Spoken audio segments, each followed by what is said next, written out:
Hello, everyone, and welcome to ArcaKnights, a Power Rangers actual play series here on the Initiative Order. I am Will. I will be your game master and lore keeper for the rest of the night. And joining me are my wonderful Rangers. So let's go around to the cast, have them all introduce themselves, and let us know what Ranger they're going to be playing before I get into all the sweet, wonderful storytelling and not, you know, by panic and emotionally distressing, plot points that we have for tonight. Really detailed. That was really detailed. I'm just saying. I have enough by panic in real life, Will. Like, chill. How dare you? Let's go ahead and start with Brandon. Hello everyone, it is I, Brandon O'Brien, pronouns he, him, or they, them, and I will be playing Marcia Ambrose, the pink ArcaKnight Ranger.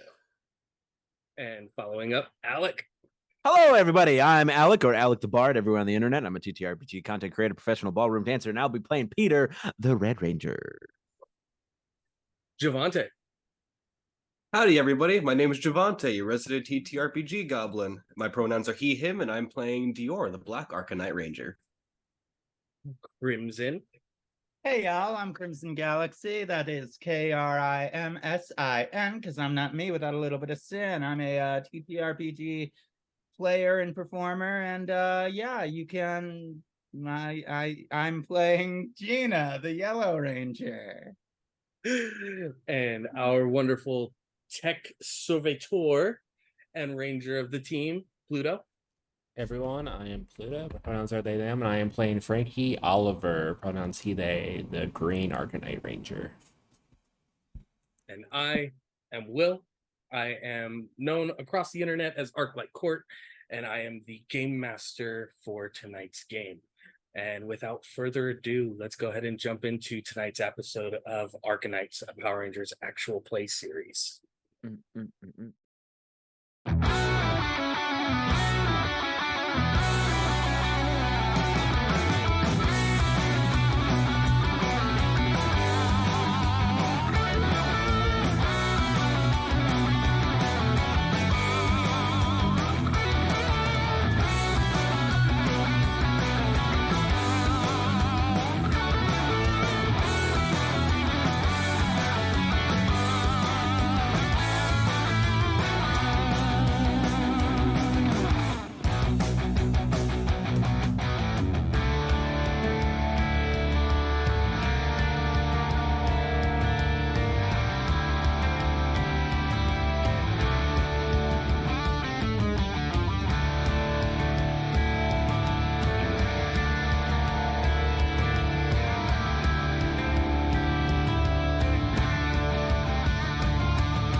And as we open into tonight's session, Peter, you had just had your vision after having this battle with the Chimera in some unknown subspace dimension of the Morphing Grid. Looking through the notebook at the scratched and hurried writings within from Nikos, seeing what you presume to be the truth of the relationship between the Chimera and Flamel in the past. Your phone goes off, and there is a message from your dad. Hey, Dad. What does it say? Haven't seen you or the car in a couple of days. Just want to make sure you're okay. So do I remember the car? Or is You the remember car... the car, you just don't care about it, essentially. Got it. New 6 a.m. class, kicking my ass. Been studying with friends. I'll come home either later tonight or tomorrow. Love you, Dad. Finger guns. You get a message back of just the emoji finger guns Nice. right back at you. Bringing up the car, you don't even know where your keys are. Like, Oh. it's, oh, they're somewhere, but I can teleport now. Why do I need a car? Cinder moves across the screen and says, the others, there's a lot of power gathered in one area. We might want to get back to the others. All right. Isn't it like a super far drive to get there? To where the others are at The poetry reading. Yeah, it's at the auditorium on campus, and you're like literally right across the street from. Oh, from why campus. did I think they traveled out of state? Okay, yeah, I'll just kind of like check my phone. Is it good to teleport? Not here in the middle of the juice bar and arcade, but you do know a familiar spot right behind the arcade that you used to teleport before. Yep. I'll go behind there and just whoop, take my butt over there. Beam of red light gathers around you, brings you just outside of the auditorium doors, and you can see that inside, the auditorium set up for like 200-300 people. Looking in through the windows of the doors, there's maybe 40-50 people, but the person standing right next to the door on the other side, you can see like on their waist a handgun, taser, handcuffs, zip ties, some other device, like a walkie-talkie of some kind that's wired up the shirt, up the back of it. They have an earpiece in, and they're just like kind of almost like they're standing guard over the doorway leading in. Like I'll do that like, cartoon thing where I see them and then I'll just like back up from the window and I'll quickly like pull up my phone and text the group chat. Armed guards at the poetry reading? Question mark, question mark, question mark, question mark. Should we be concerned? Question mark, question mark. People who wanted my brace? Question mark. And then I'll send that. I'll text them back. Marcia's mom's here. Poetry is a cutthroat business. I'll just send back ... Okay. And I will like quietly open the door to the auditorium to go in and take my seat. As you open the door and go to step inside, the guard that is standing there to your left is almost like a mountain of a man. Approximately 6'4", 6'6", very wide shoulders. They're wearing like a button-up shirt that is obviously like 2 sizes too small in the arms and neck, that you can see like all of the definition to this person, and they just smile at you as you walk in and like raise an arm towards the seats. Thank you. Thanks. Enjoy the poetry reading. You should play football if you don't already. I did. Bad knee injury. I understand that. Okay. I'm just gonna go to the auditorium and find my seat. As you walk into the auditorium, you see Frankie, you see Gina, and you see a third person sitting between the two of them. A very beautiful woman, olive toned skin, long black hair, with this like, it's lavender or like a light pink, and it looks like they're almost like clouds or like small swirls of white in the dress, very like accentuating to her skin tone, sitting directly between Krimsin and Frankie. Peter's had enough of strange, hot older women lately, so he's just gonna sit in the row behind them. Okay. Frankie, Gina, do you guys even notice Peter coming in? Probably wouldn't have like looked around for him, but I probably assume he's here somewhere after the text message. Oh yeah. Well,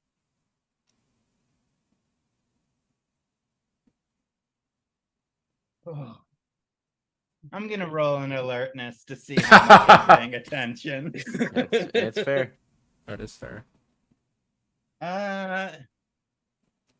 Okay, so I rolled an 11. I'll say that like I wasn't paying attention to my phone or anything, and I didn't notice them come in. But when they came and sat behind us, I kind of like turned and was and just see. Oh, hey, welcome. Hey, you supposed to talk during these things? No. Okay. And also, in case you don't know the etiquette, it's snaps, not claps. Got it. Peter is also wearing, you'll notice, a new leather jacket. A new like white leather jacket with like gold studs on it, gold buttons, a bunch of like battle patches are sewn to it. Definitely stands out. That jacket is not your style. That's a weird look on you. Trying something new. That's all. It's always good to experiment. Mm-hmm. I think it looks absolutely wonderful on you, Peter. As the woman like turns and looks towards him. How do you? What? Who are you? She reaches a hand back over the chair. Lady Tamara. Oh, Here in Hey. support. She like very politely, like on the edge of your fingers, like shakes your hand. nice to meet you in the flesh. Thank you. It's You look not nice every as well. day I get to see some of my brother's fine work. Brother. Okay. All right. Well, cool. Well, it's nice to meet you. Good that you're here, and excited to hear the poetry. It should be wonderful. And she like very like regally turns back into her seat, looking forward. Marcia, there are two other people sitting on the stage with you. And just as the lights begin to reorient themselves into a better position for the stage, you see Barrett standing to the far left of the stage with a gentleman shorter than you would have believed them to be. About 5'4", 5'5", very thin build, a petticoat with a long, like silvered sash over the shoulders, and you can see there's like fine. Some of the threads within it are like multicolored and woven through it, almost like marble with veins of like ruby and emerald and jet into the scarf hanging over the shoulders, and a large black book at their side. How large are we talking? We're talking close to like 3.5 inch, 4-inch binder thick. Okay. And there is a mess of pages within. This is an old leather bound book, so the pages aren't cut perfectly, and it even looks like some were torn out and then placed back in and are jutting in awkward angles out across the open sides of the book. Mm-hmm. Barrett walks this gentleman to the center of the stage, and you see the gathering people in the auditorium all begin to stand and like hold their hands together to get ready to clap as the poet laureate Corellian stands center stage. And Laughing? then Are we snapping? the same confusion Peter has. There is a mixture between like regal small hand claps and snapping fingers, but no words spoken through the people gathered. Frankie's just like, Yes! Yeah! woo, poetry. It is an honor to see those who wish to hear the gathered words and prose, verses and stanzas of aspiring poets here within CSUAG. I am the poet laureate Corellian, and I will make a choice from the writers here with me on who will be contained within my next novel and will join in the writing of my next book. The others will be gifted grants towards their scholarships to help their continued education, and all those gathered here in attendance can consider the rest of their semesters paid for as well. Can't do much with that. I already have a lot of money, but still. Damn. Frankie Thank and Gina, you. you hear the Lady Queen Tamarit giggle so lightly between the two of you at that statement. He's like, did they just say they're paying our And for school? those of you who accept this wonderful gift, I only ask that you support the writings of those gathered at this stage. Peter, Gina, Frankie. The three of you facing the poet laureate Corellian see what the others don't. A translucent, pearlescent spell woven by the words spoken over the people within the audience. And if free tuition was too good to be The true. Lady Queen Tamarit brushes her hand as if moving a stray hair away from her face, and you see it does not lay over the three of you. So it doesn't lay over us? No. Oh, okay. Like I've been down this road with a desk before. I'm not Mhm. doing this again. Same. There is another confused bit of golf claps, snapping, and Frankie's loud cheering before the first two of the three on stage present their prose and stanzas. Dior, Yep. you and Falsa are still within the Arcadium Plexa. Get it. Professor Cranston is in Oh, the no. power chamber separate from the area. And Valsa seems to be having a conversation in a language that you don't understand with Philo. And Philo is responding back in the same language. And they're going back and forth between one another before Philo raises a wing almost as if pointing towards you. Yeah. So Philo tells me that you were the you actually saw the Phantom Ranger. Like not just the armor, not just the Yeah, among other things. That the Phantom Ranger pulled me out of whatever vision I was looking at. could you show me what he looked like?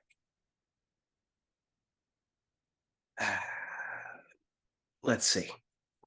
Is there a way that I can project that?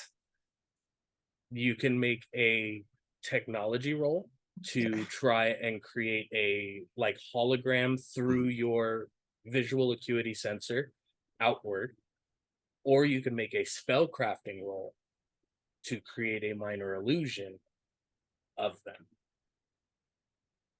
I want to do a spellcrafting roll. That sounds fun. Alrighty. And that's just the Spellcrafting is a D6 skill for you. right. Neat. Not terrible. 14. 14. Mhm. Okay. So I will have you tell me how this only lasts for a moment. We'll say it lasts for about 3 to 4 seconds before it's disrupted. Mm-hmm. He attempts, like, you see him initially go for the technology bit, like he raises his hand to his head and then he stops, looks at Philo, pulls out his phone, and as he starts to try to conjure it out, he can only make it like small enough to be just a like as a little image above his phone before it just kind of sucks back into it. I'm better at tech than magic. Well, then do it your way. Don't try to appease others. I mean, I think you're great at being you. Like it's a little moment of and then yeah, he'll try it tech wise. You gain an edge because she is trying to influence or help you. Yay. Take that and not be embarrassed.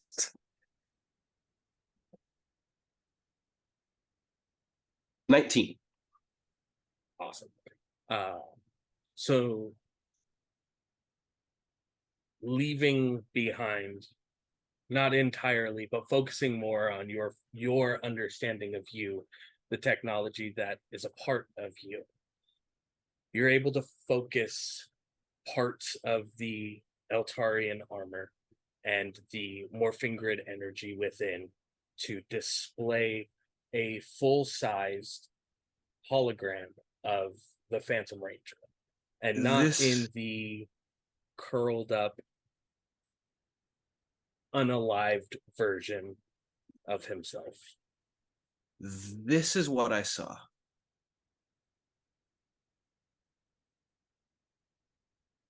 As far as information, I'm sketchy. There's a pause and a like breath out that it seems like she had been holding since the mention of the Phantom Ranger.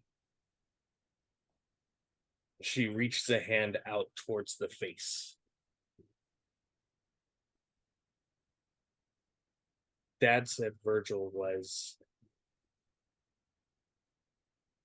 going to show me the way to go.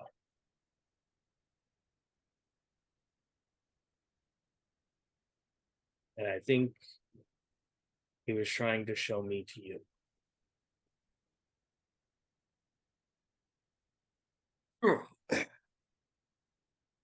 His name was Virgil? Yeah.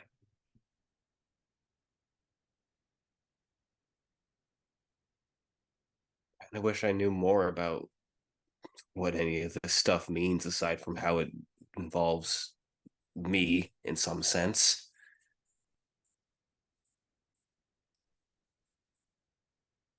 And she like looks towards the door that leads into the power chamber and then looks back towards you. I believe that at one time you were meant for something great. And then you became something greater.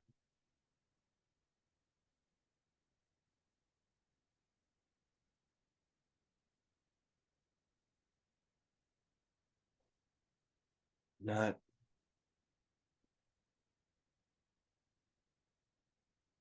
Not quite sure how to respond to that at the moment, other than thanks for the vote of confidence. Aquatarian wisdom.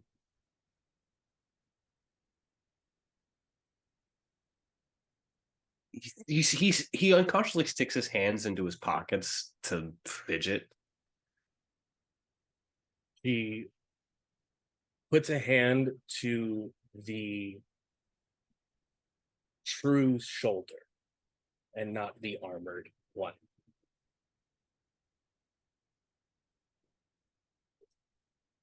Well, maybe you can help me become greater than what I was initially intended to be. Little half smile. Well, if we're gonna be doing that, we better get to the lake. Agreed. What's What's the fastest way? And you see she like kind of looks around for a second. teleporting? I've never been there. Oh, I don't have a car.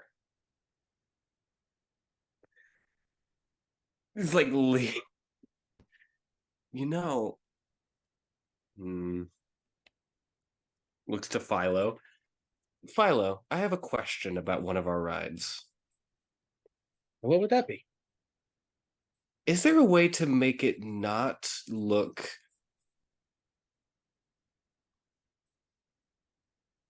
the way that it looks?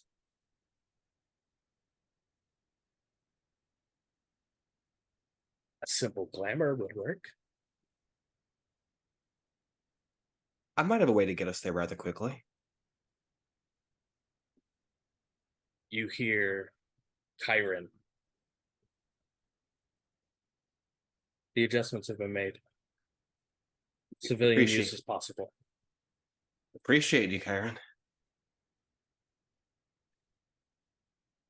Something is strange with you. Yeah? More analysis needed. Yeah, well. Let me know what you find out, bud. Philo tells you the paladin cycles should be prepared now. It seems Chiron's taken liberty to place the glamour themselves. He's good at preemptively doing the best work that he can. So you ever been on a motorcycle? Can't say that I have. First time on Earth. Well, this will be an experience for both of us, I guess. Let's share it. I'm going to try to help her onto the motorcycle first, because So you move through the Arcanium plexus to the power chamber to the hangar. You see what Gina was fully aware of. You see the Red Lightning Turbo Zord in the vehicle mode. You see the Mountain Blaster Jeep Turbo Zord in its vehicle mode. And then you see a like obsidian black Cafe Roadster bobber with two helmets sitting on it, two jackets with each helmet, and the lights, the three lights on the front of it look to have like hound heads as the chrome over the top of the light fixtures themselves. Ooh, Chiron, you did work.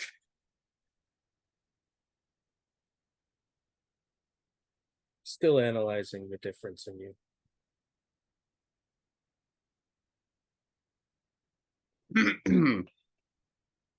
Valsa takes the black jacket, puts it on, zips it all the way up the neck, takes the helmet, pulls the silvered and white dreads back behind her neck, and then slides the helmet over her own head, and then sits on the back of the bike, waiting for you.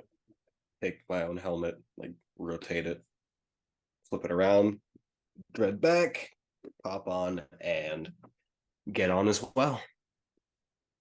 The hangar bay opens onto a pathway that leads out behind Rager Point onto the city streets, undetected by anyone, as Valsa has her arms wrapped around your waist, her chest against your back, and head tightly against the back of your shoulders. Guess I don't have to tell you to hang on.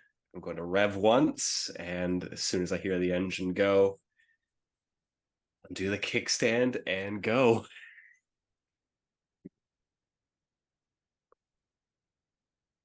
As the Cerberus chopper leaves the hangar, and you make way for Turtle Bay Lake. Marcia, you are finishing the final lines of your entry into this. Oh no, I was about to tell you I actually did write a poem. Oh, you actually did? Oh, yeah. Yes. Okay, wind back. Your name is called through the speakers by the poet laureate. You can see your mother above the auditorium area where the mic controls, light controls are all set up, overlooking the entire area. You can see Barton Barrett next to her, and the poet laureate with the two of them within that enclosed area as you are called forward. So I step towards the podium. And before I read, the very first thing that I do, kind of idly, is that I make bunny ears with my hands. And then I start to read. In every age, they speak of it. In both the battlefields and codexes, they stain the undersoil with myth. Both royal cloth as war dress and songbook names it. Villain Bane, Dragon Slayer, Nation Tamer, Lord Steel.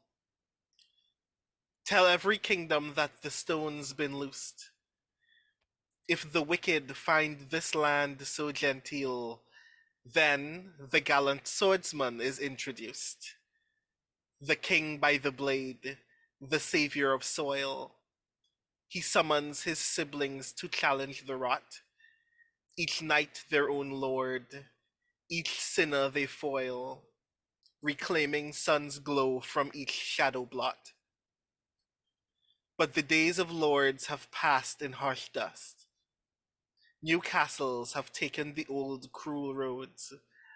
New heroes have found the blades soaked in rust, polish them with tears, and keep the past codes.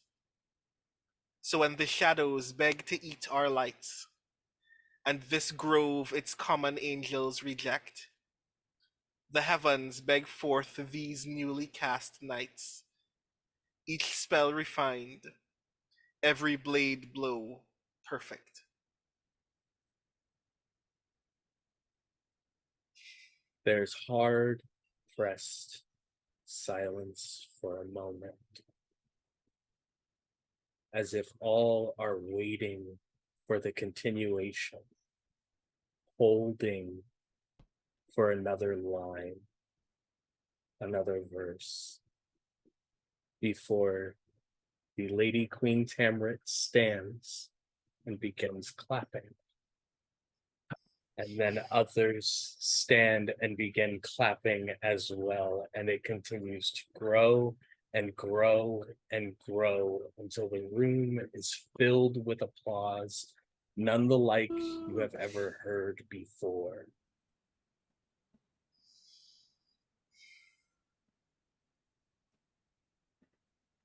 Gina,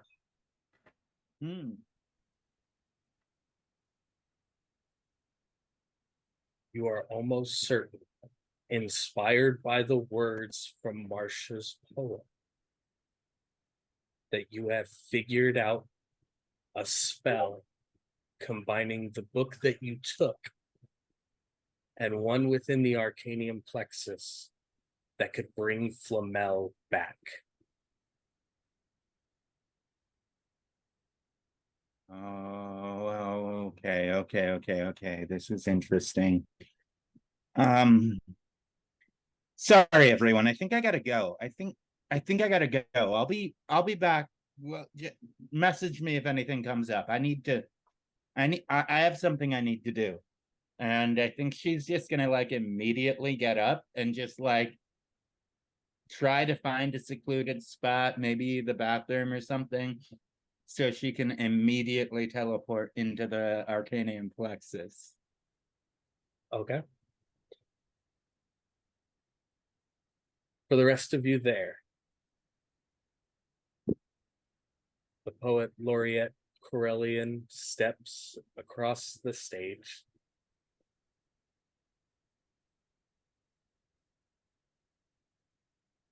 Very brutally walking past the other two contestants. Opens the book in his hands and tears a blank sheet from it and hands it to Marcia. I think it's safe to say that we all know who has won today. Thank you very much. And the crowd erupts once again. The other two contestants, very obviously downtrodden, stand up, kind of like pat you on the shoulder, shake your hand, and then walk off stage away. I'm trying to give them like the most reassuring handshake in this moment, like trying to find good things to say about their work. They're like, yeah.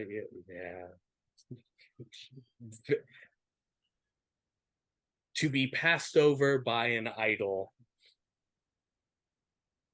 in the way that had just occurred, you don't believe it will be very easy for them to move past that in this moment. Mm.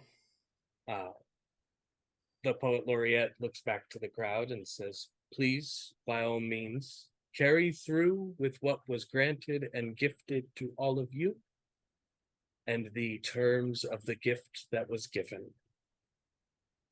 Thank you for being here.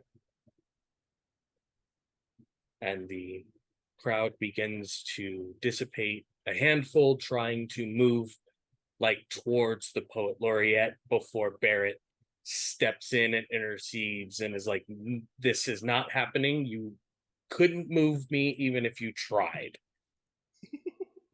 As Frankie, Peter, the Lady Queen Tamarind is no longer in that chair next to Frankie. Like almost a blink, a barest of a microsecond, she has disappeared. Fairies, man. I don't. Okay, So what do we do now? I don't know. I'm assuming we just wait for this to wrap up and meet the prince, I guess. Am I still standing next to Corellian? Yes. Right. Corellian, thank you so very much for this. I know that I should be very excited, and I am very excited, but we need to talk about you first, I think, maybe. You may be in danger by being here. I couldn't be in danger if anyone wanted. Are you sure? He leans forward ever slightly. How could I be in danger with an ArcaKnight Ranger right in front of me? Well, there we go. Ah, cool. So I don't need to tell you that part. So your sister is here? She's right behind you. Wait, what? I turn around very swiftly. The Lady Queen Tamrit in this human form is standing directly behind you. You could have scared me. Okay, cool. So we're all here. Things.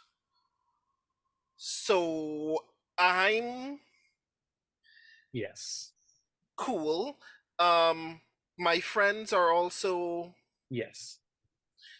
right. We're doing a bad job of being ArcaKnights if you haven't noticed. And we want to make damn sure that no one's getting any of the magic necessary to do things, including but not limited to get some of the other weaponry that we haven't yet accessed, or possibly even resurrect another ranger. The Lady Queen Tamrit sets a hand on your shoulder from behind you. Dear brother, just hand over the book and all will be well. Interfering with this will lead to yet another court that you are not prepared to face. Yeah, what she said. Aurelian kind of like gives a sly grin, holds the book up in front of him, and goes, "This isn't even it. What? This is my own. It's in the same place you found the other thing. What other thing? The weapon to slay the Jabberwock, to remove its head and watch it fumble and fall. Wait, What do you think called the water? What do you think keeps it from being meddled with?" okay, so you're saying your book is in. Why is this so hard? So we have to go back to Turtle Rock Cove. If that's what they're calling it now, that's exactly where I would go. They left it open on a page, and that page is replaying the same spell. The same magic is consistently being pushed and forced through it, which is repelling the magic that led to the raising of the animarium, the powering of the beasts of the wild force, the crystalline energy that was used by those warriors roughly about a decade and a half ago. Nobody closed the book, so it repels that magic. Cool, fun.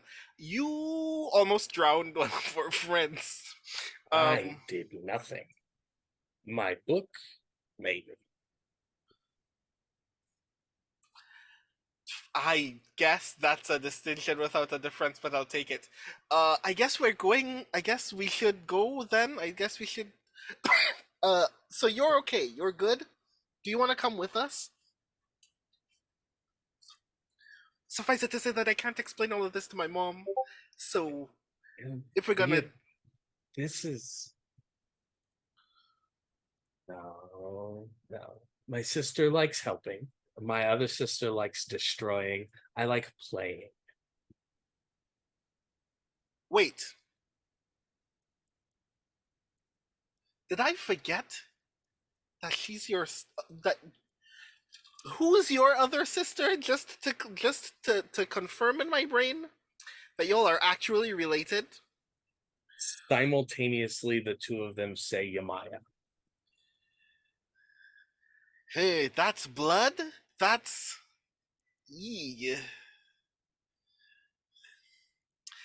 Y'all must have not had a very good time. She took our other sibling and stripped them of their capabilities through a court.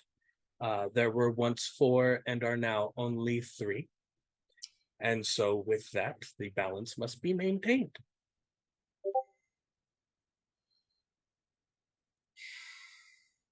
Two kings, 2 queens of the summer and winter courts. All siblings. But our brother was taken. Well, absorbed, stolen, brutally dismembered, and then put on display for the rest of the court members to understand the power and capabilities of which she has at her fingertips. But nonetheless, a balance must be maintained now. She protects, she destroys, and I dabble in both. In both, you say? Yes. So how interesting would it be, Gina, as you are making your way towards the bathroom to try and teleport out, Peter and Frankie, you are witnessing this conversation being had on stage as the large security guard is keeping people from approaching the 3 of them speaking with one another. You simultaneously hear all of the doors lock. Damn The it. sound of Motherfucker. war drums begin to fill the auditorium before this off-key strumming of chords joins those war drums as several Draugr appear within the auditorium and harms a chord on the stage. How many times do we have to teach you this lesson, old man? I step in front of Corellian and immediately transform. You cannot. There's people nearby. There are people nearby. I don't know about you, You're- Peter, but I think I gotta go to the bathroom. Oh my god. The minute yeah. that I learned that, Bathroom. the minute that I realized that I can't transform, I just square up. Whoa, let's Shit. go. Okay, so with the actions being taken, Gina, you are in the restroom, but you did hear the war drums. You did hear the assembling of the Draugr and the sound of harmonicord appearing. People screaming, yelling outside of the auditorium. Peter and Frankie, you guys are rushing towards the restrooms as well. Yeah, correct? or anywhere that is like hidden. backstage behind a curtain, anywhere like that. There's temporary break of line of I sight. have my ordinary phone people. out like I'm looking for service, but it's on the Yeah, like transformation. fucking- when is it gonna be clear? Okay, so Gina, you can morph right now. You have the And full I am- capability to morph right now. And I am Peter and Frankie, immediately give going me to. alertness. Alertness, baby. All right, here we go. Ooh, 21. Can you do something for me? 7. 7. 7. That dice is going over here. For a moment, Peter, you were actually looking for service on your phone. That tracks. Legit whole like hands through the air and not looking at the spell circle in the center, looking at the antenna marker in the top right corner, because that's more normal for your life than trying to see if this circle in the center of the phone turns red.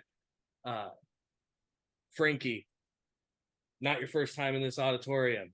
The Drake 101 class was held in here for the first day, where you sat through a 2-hour playthrough of the #1 songs from each of his records, like each of his albums, played one after the other.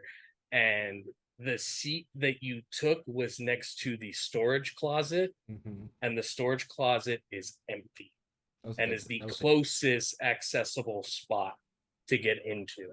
That was a very important class. I took lots of notes. But yeah, I'll see Peter fumbling with his phone and drag him into that closet. Ah! You grab Peter, pull into the closet. You guys are like chest to chest right now. It's more for 7 time. minutes. Page. Arcanite form. Red Dragon Arcanite. Yeah. Yeah, we're doing the poses, but like pressed up against each other. Turn the page. Arcanite's form. Yellow Kitsune Arcanite Ranger. Yeah. Turn the page. Arcanite's form. Green Centaur Ranger. Fuck. And it's It's not to gonna get even bulkier. Yeah, But we I transform. have ultra heavy armor, dude. It's gonna push you out of the closet. That's fine. Gina's got all the room in the world, goes through the Ugh. full transformation, no interference whatsoever. For a moment, Peter, your armor was green, and then it then went back to red. Frankie, you almost had the spear in your hand instead of the We got gauntlet mixed up a little bit. because you were so close to one another. Man, I almost got to use his cool paladin armor. Sorry. Flash of red and green like a Christmas Meow. rave from the storage closet occurs. Marcia, you are standing on the stage, ready to fight. Yeah. As you watched your friends split away for a moment, you see the Silver Guardians move into position. Barrett jumps off of the stage, and when he does, draws a set of nightsticks from inside his jacket and immediately starts punching at these things with the nightsticks, swinging them around, repositioning himself to try and be in front of you or in your line of sight at all times. Like he's trying to make a pathway for you to get out. This is not unfamiliar to you. Mm-hmm. Barrett has protected you and been at your side since you were a small child. Corellian and Tamarit are no longer on the stage. You can hear both of them in your ear.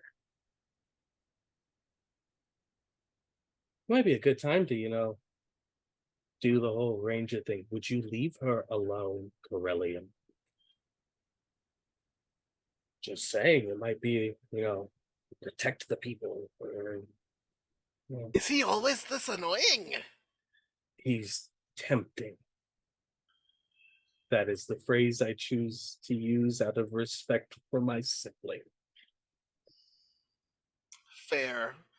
I immediately get off stage and I pat Barrett on the back to let him know that I'm moving through the crowd as I get out of the room immediately.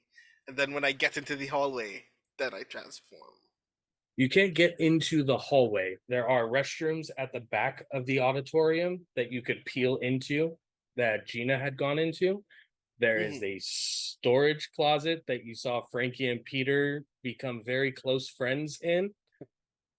And then there is the auditorium control center that you could get access to by taking stairs through a service door in the restrooms to get up to.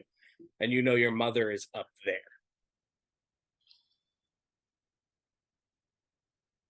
Aha. I will go to the other bathroom, the bathroom that Gina is not in. Okay. So you rush towards the opposite bathroom. Heading inside, you do hear other people in there, but they seem to be inside one of the stalls holding the door closed. That sounds like it's still not good for me. Do you need a distraction? will you leave her alone? I'm just saying, I could befuddle them. I can make them think that they're in a candy store or eating sandwiches or Not helping. whatever. You suddenly hear silence in that stall and no movement either. She goes, well, there. I sent him home. Now it's fine. Jesus Christ. Turn the page. ArcaKnights form. Pink Fey ArcaKnight Ranger. As the transformation occurs, the paper that you are holding in your hand from Corellian, you see joins your own grimoire before the transformation is completed. Can I turn to see what that was? You summon the grimoire to see what that page is. Mm-hmm. As you do so, you see drawn on the center of the page with a large spell circle in the background, you see an El Mirage, a horned rabbit in the center of it. And that page is very, very obviously different from the rest of the pages within your own grimoire. And that's a tool for later. And then your book closes on its own. Okay, we're gonna have a conversation about that and about you touching my grimoire, but we have an evil musical instrument to de-string, so let's do that first. Rush back into the auditorium. Peter, Frankie, Gina. Bada big, bada boom, coming out of that closet. So Gina was the first to morph. So Gina, you will have the first move here. Then it will be Frankie and Peter. Then we will roll initiative. Cool. Yeah.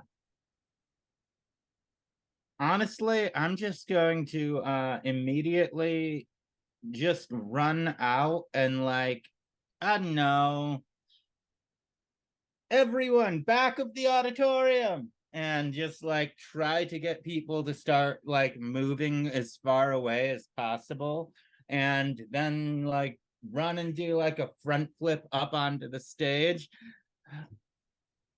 What are you doing back here, harpsichord? I don't even know why we're here, but we're here. All right, but when we beat you, I better not hear you talking about a toxic gossip train. Give me a persuasion roll real quick. You do have edge on it in convincing everybody to move to the back of the auditorium. All right. Edge just means I get to roll the d20 twice, right? Yeah, and take the higher. Yeah.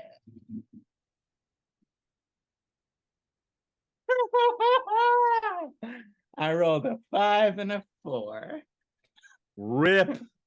They want to So watch that the would be a Rangers total fight. of a 7 because I did get a 2 on my d2. All right.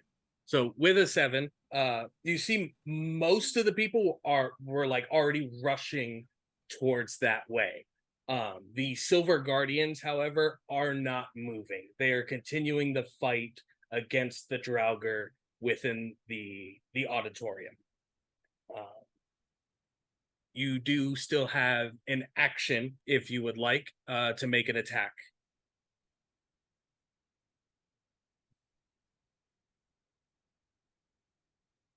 This is a new day since the last time we fought Harmsicard, right? Yes.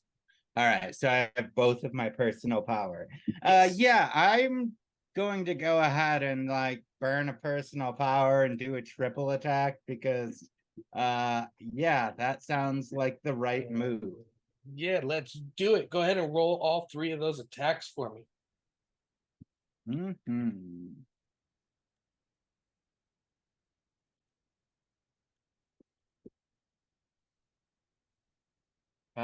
That one's a total of 5. Misses. And that's with a D6 because I'm transformed and have the yeah. It happens. It definitely happens. That one's a total of 4. And now I can only do the last one with my follow-up die instead of the D6. So that's just gonna be a D2 for the final attack. There's a chance. There's always a chance. And that's a total of 10. So I run forward and then I just start whiffing like I'm swinging and I just can't make any clean connections. And that's the entirety of my turn. Each attack is like barely brushing against the remaining strings on harpsichord. Not enough to set them off or to break them, but it's like a soft strum against the edge of the strings. Who is going to go first between Peter and Frankie? I feel like we're gonna burst out of the closet and assess the situation together at least. So when we get out, it's like the auditorium's filled with the Draugr and the Guardians fight in, and then on stage is Gina and Harmsicor. Yes. Then I will let Peter go first because I'm going to stop, summon my shield, and give Peter a boost to jump onto the stage to help out Gina, and I'll help out with the Draugr with the normal people. What is the makeup of the lights above the stage? It is a like 20-foot light rail that's set over the top of it with the articulating swinging lights that are controlled from the booth. The booth itself. Perhaps how many lights are above Mr. Harpsichord at the present moment in time? At the present moment, it is that whole structure. They're not individual ones. This is just the front set of lights.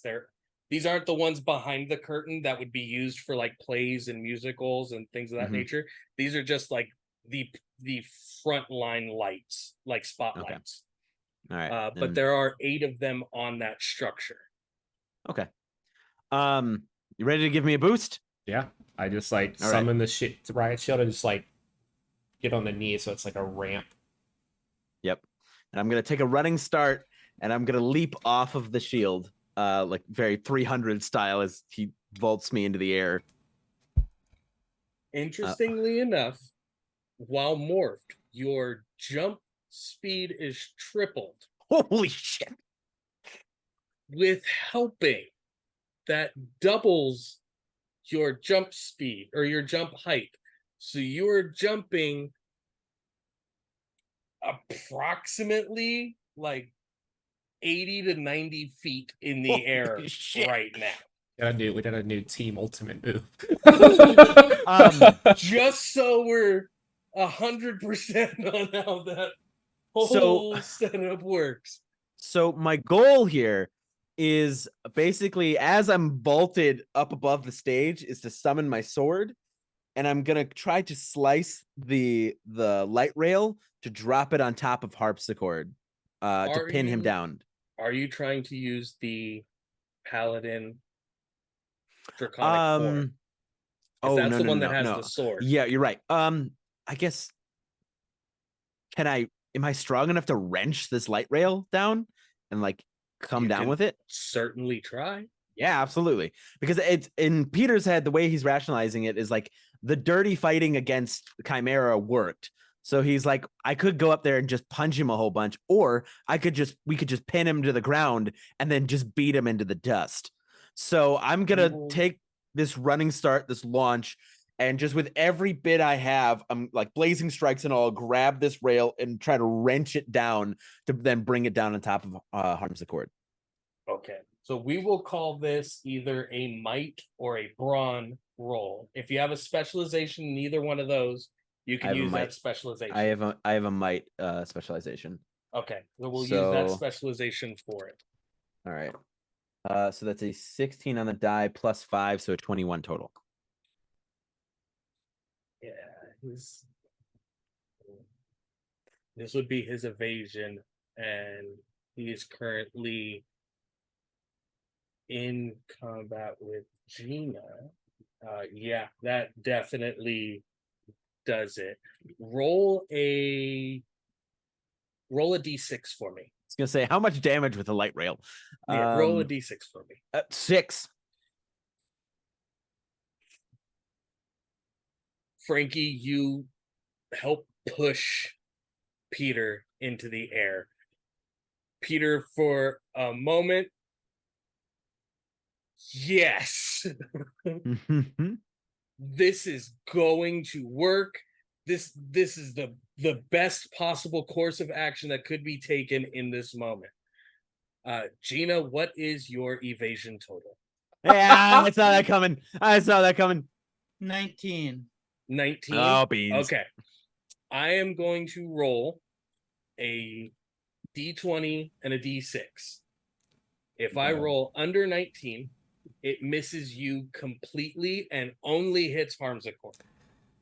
If I roll above a 19, you will also be being hit by this light rail. Peter and Frankie always think through their actions, guys. Always thinking it through. Always thinking it through. You always got a great plan. It's fine. It's fine. I'm sure it'll be fine.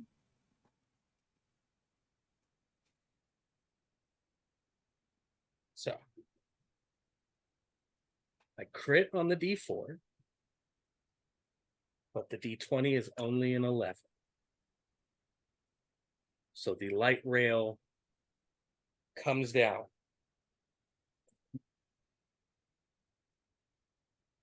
Crushing Harmsichord. The wood and metallic bits breaking and splintering off, this black and purple magic mist pouring out of those openings, the strings severed save for one, as he only has 7 hit points in his normal form. I don't want to throw that out there. And is left with 1, stunned and prone by That was the a light little too fixture close for dropped on. comfort. Damn. I now need an acrobatics roll from Peter. From me? Yeah, All right. I mean, you were are- just you are thrown in the 90 air. feet into the air, wrenched a light fixture down, and need to land. 13. 13.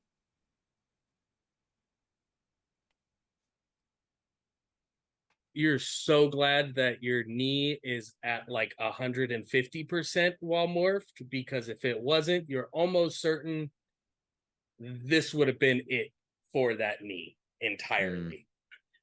But you do land, roll out of it onto your feet, standing on the stage. Harmsichord pinned under the light fixture, that dark magical essence pulling off of the attacked figure. Frankie, what are you doing? Bring it home, Frankie. Frankie has a different plan because Frankie wouldn't know how fucked up he is. How many Draugr are there? There are 7 in the auditorium. Okay. 4 of which are being dealt with by Barrett himself. Do they look like they're doing great or? It looks like he's keeping them corralled. Okay. Like he is forcing these 4 into a direction that opens up an aisleway towards the doors. The other Gotcha. Silver Guardians are contending with the other 3 that are interwoven throughout the rest of the auditorium. Okay. And they're doing okay. They're just one-on-one right now. I'm gonna run and use my just Power Ranger jump skills and land in the middle of the thing with Barrett back to back. I'm gonna help out. Okay. I'm gonna help him out. So I'll run up and just jump into the fray. Be like, it looks like you lose a hand, and then just uppercut one of the Draugr as I land. Make that attack roll for me. Now you don't get the, Yeah, I don't get the solo strike because you have an ally that's right there. Yep, no worries. Good roll. That is a 24. Yeah. Yeah. That does that. Yeah, that's gonna be 2 energy damage to this one that I just uppercutted. The Draugr have 1 hit point apiece, in case you guys haven't Yep. caught on to this from previous encounters with them prior to. This one is totally shattered as you make this connection in the hit against the Draugr. You watch as Barrett takes both of the nightsticks that are in his hand and like smashes down into the shoulders, using the blunt sides of his forearms into one of them, and like breaks the shoulders off as that one crumples down next to the one that you had just uppercutted. I don't even need a morph to be able to do this. Good job. Here, take this. And I toss him the shield. It says it can be transferred. He gets +2 to his armor. It does get to be transferred to an ally. Hold on a second. Doesn't say ranger. It just says I can transfer the power of it. Shield is a physical object that can be transferred to others and lasts until you return to normal.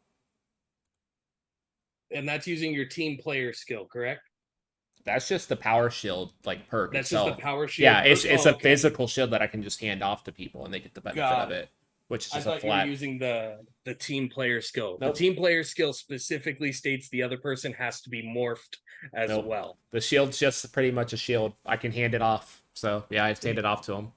Loops the arm through the shield as you're passing it forward and goes to use it to like push back the last 2 to keep clearing the aisle open and away.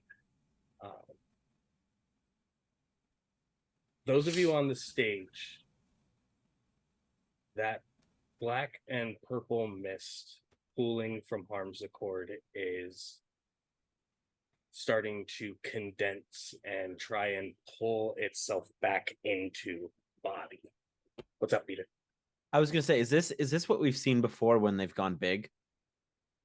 Yes. Okay. So like just from what we've seen in the past from the camera guy, like this is he's about to go big boy. Somebody, one of the other Dread Hollows will have to encourage the growth, but this is that step right beforehand where the magic is trying to pull itself back into itself. I'm gonna look becoming big. To my co-rangers on the stage or whoever is. I think it's just Gina, right? Or are you there as well, Marcia? No, Gina Marcia. is the one that's on stage with you. Marcia is getting ready to join everybody after this moment.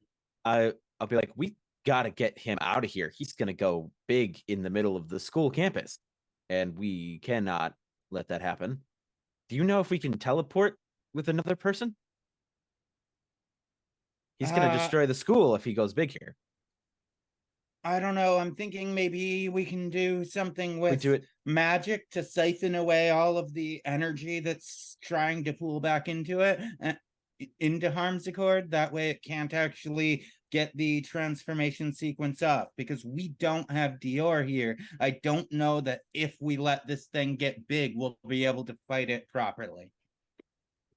What if should we try to drain it or try to get it maybe over to the lake? That's not a bad idea, but Drain or lake? We got to make a choice. We try one. If it doesn't work, have the second one in contingency. All right. Can we roll magic rolls to see if we can like drain or like pull away this power that's putting him back together? Like, can we take it? In just a moment, as Marcia comes out of the bathroom as the pink ArcaKnight Ranger, seeing the Silver Guardians contending with the other Draugr, Frankie helping Barrett deal with the 2 of the 4 that Barrett was contending with previously. As Peter and Gina are up on the stage, a light fixture dropped onto Harm's Accord, and you see the energy like flowing out and then pulling back in.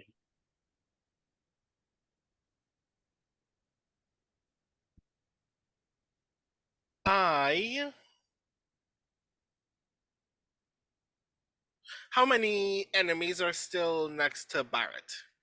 2. Hmm. And Frankie is right there with Barrett, and Barrett is holding Frankie's power shield. I will fire at one of those enemies. Okay.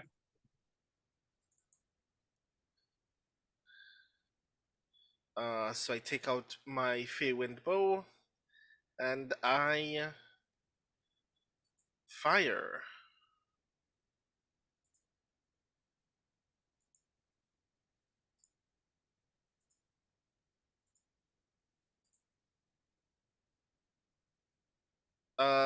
Critical success 10. For a total of 10? Mm-hmm. Okay.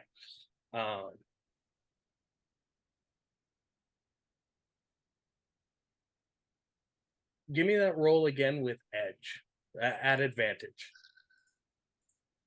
Because you do have 2 allies right there within combat with them. Okay. Edge. Hey, 22.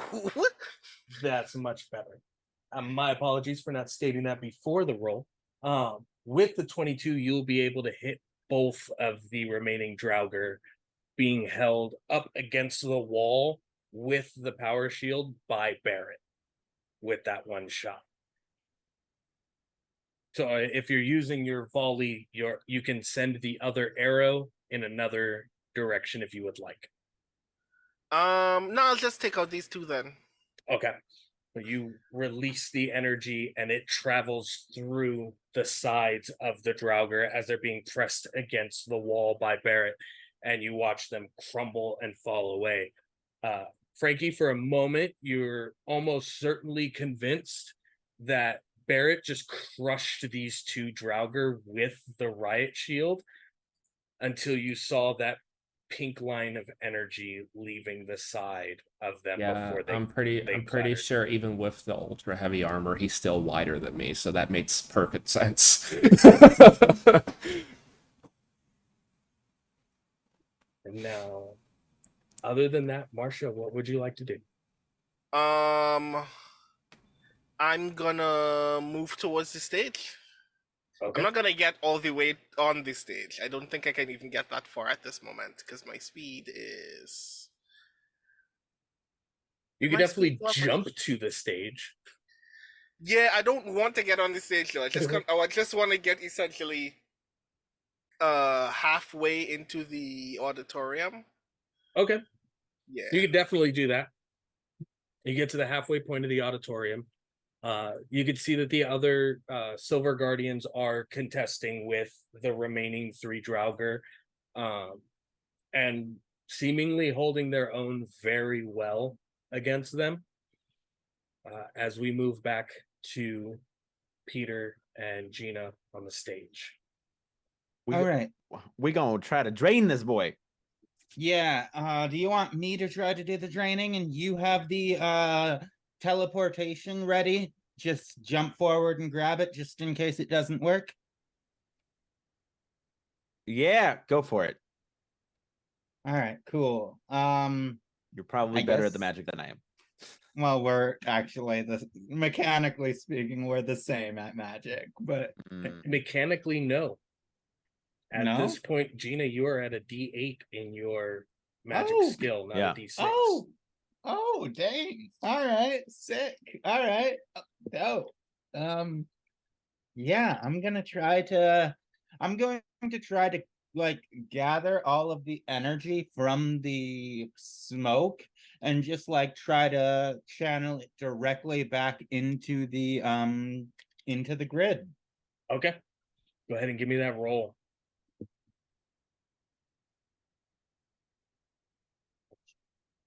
All right, that's actually not bad. That's pretty good. 18. 18. Yeah, the D8 didn't do too well, but I got a really good roll on the 20.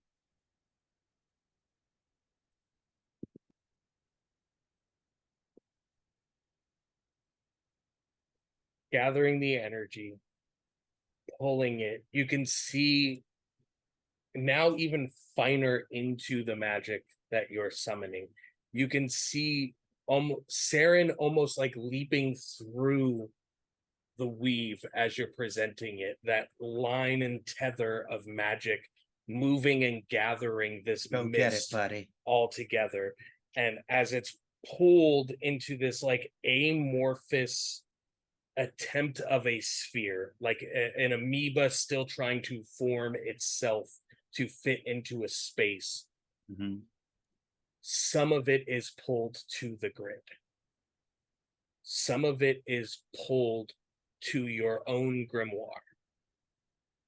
And some of it escapes. Okay. The All amount right. pulled to your grimoire, you are certain you do not need to grab the other spell book to now use the spell to bring Flamel back. Oh. The shit. portion that was returned to the Morphing Grid, you think you might have given the Chimera a little bit more power now, unfortunately.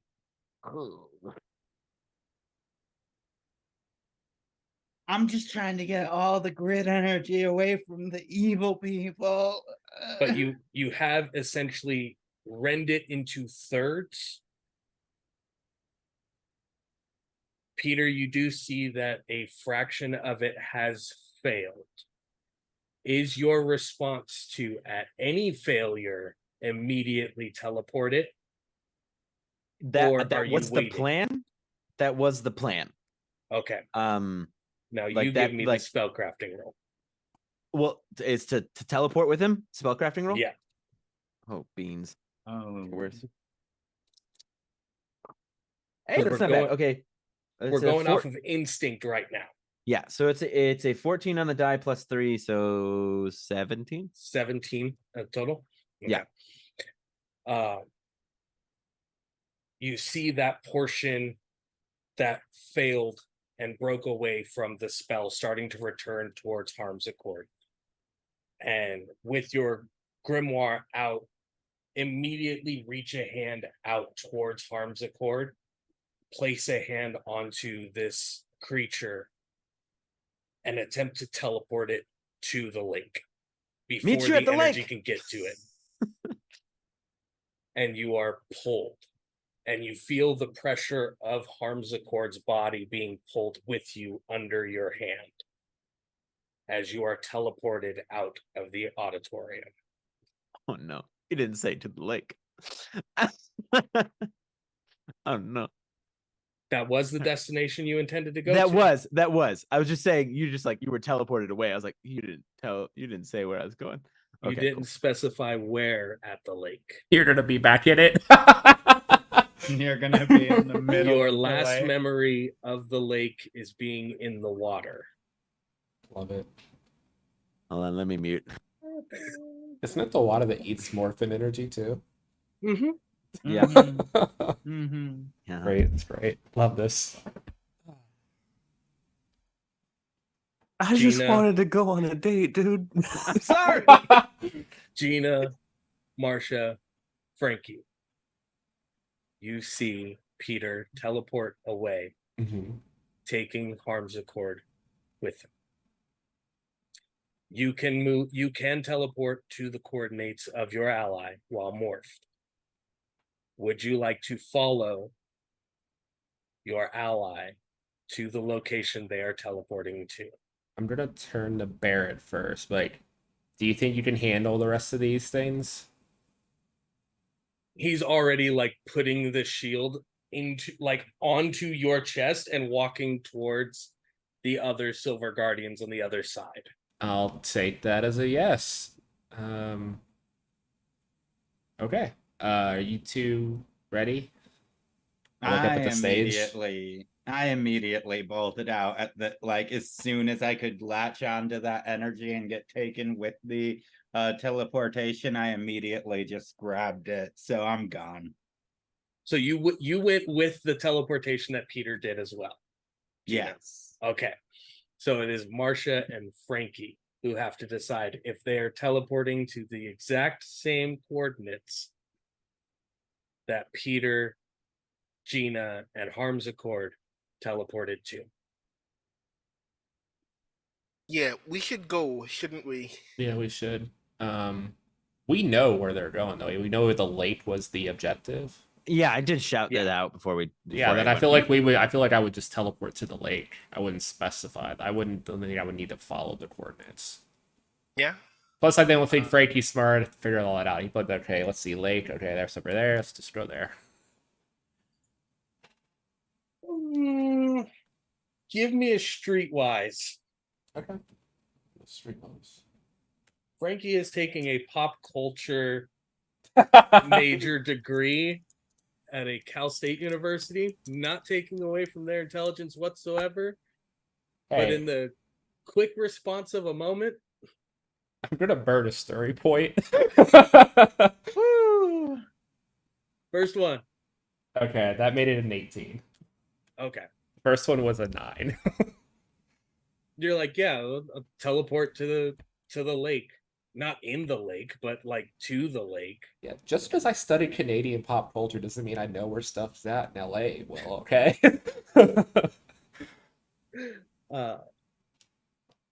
Marcia, just before teleporting away, you see your mother kick out one of the windows of the auditorium booth, control booth, and raise a weapon out from underneath the panels and take sequential shots into the Draugr, taking them out from the control room. And yell out, Right. and then yell out to Barrett, find Marcia and keep her safe until we get this contained.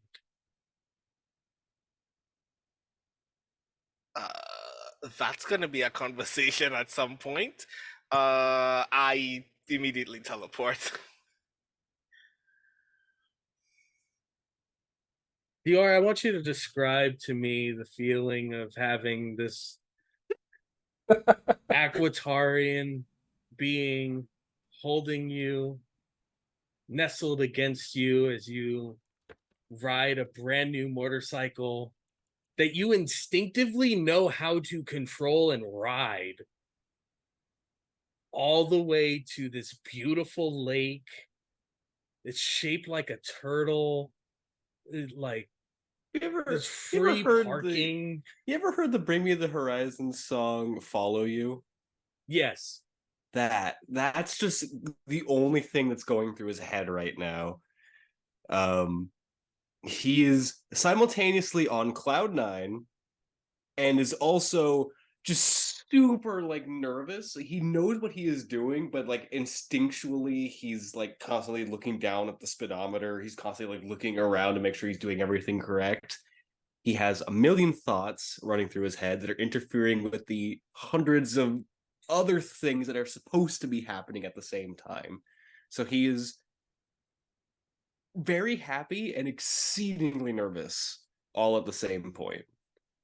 Each time that nervousness settles on your physicality, you feel Valsa hold tighter and almost nuzzle her head between your shoulders to remind you that they're right there with you. Oh no. No.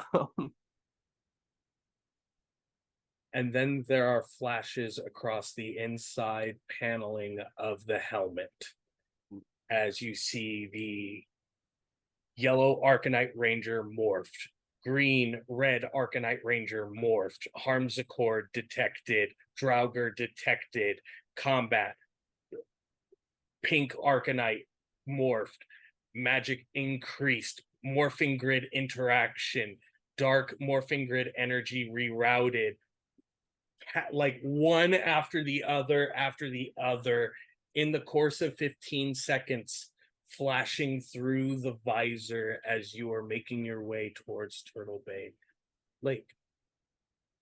And it's as you come to a stop.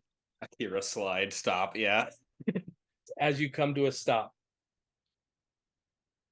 you see the morphing grid opening a point of teleportation over the center of the lake, where Harmsichord, Peter, and Gina then descend at a rapid rate into the water. You see a displacement of red and yellow energy off the top of it as Peter and Gina are demorphed, coming into contact with the water itself. And that's where we'll take our break. We'll see you guys in about 10 to 15 minutes. I knew it was coming. Use the restroom, get something to drink, and thankfully this run around we have Javante with us for the entirety. So I get to encourage more story points and emotions with him than I normally don't get to. So stick around. We'll see you guys shortly. Yeah.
and welcome back to ArcaKnights, a Power Rangers actual play series here on the initiative order.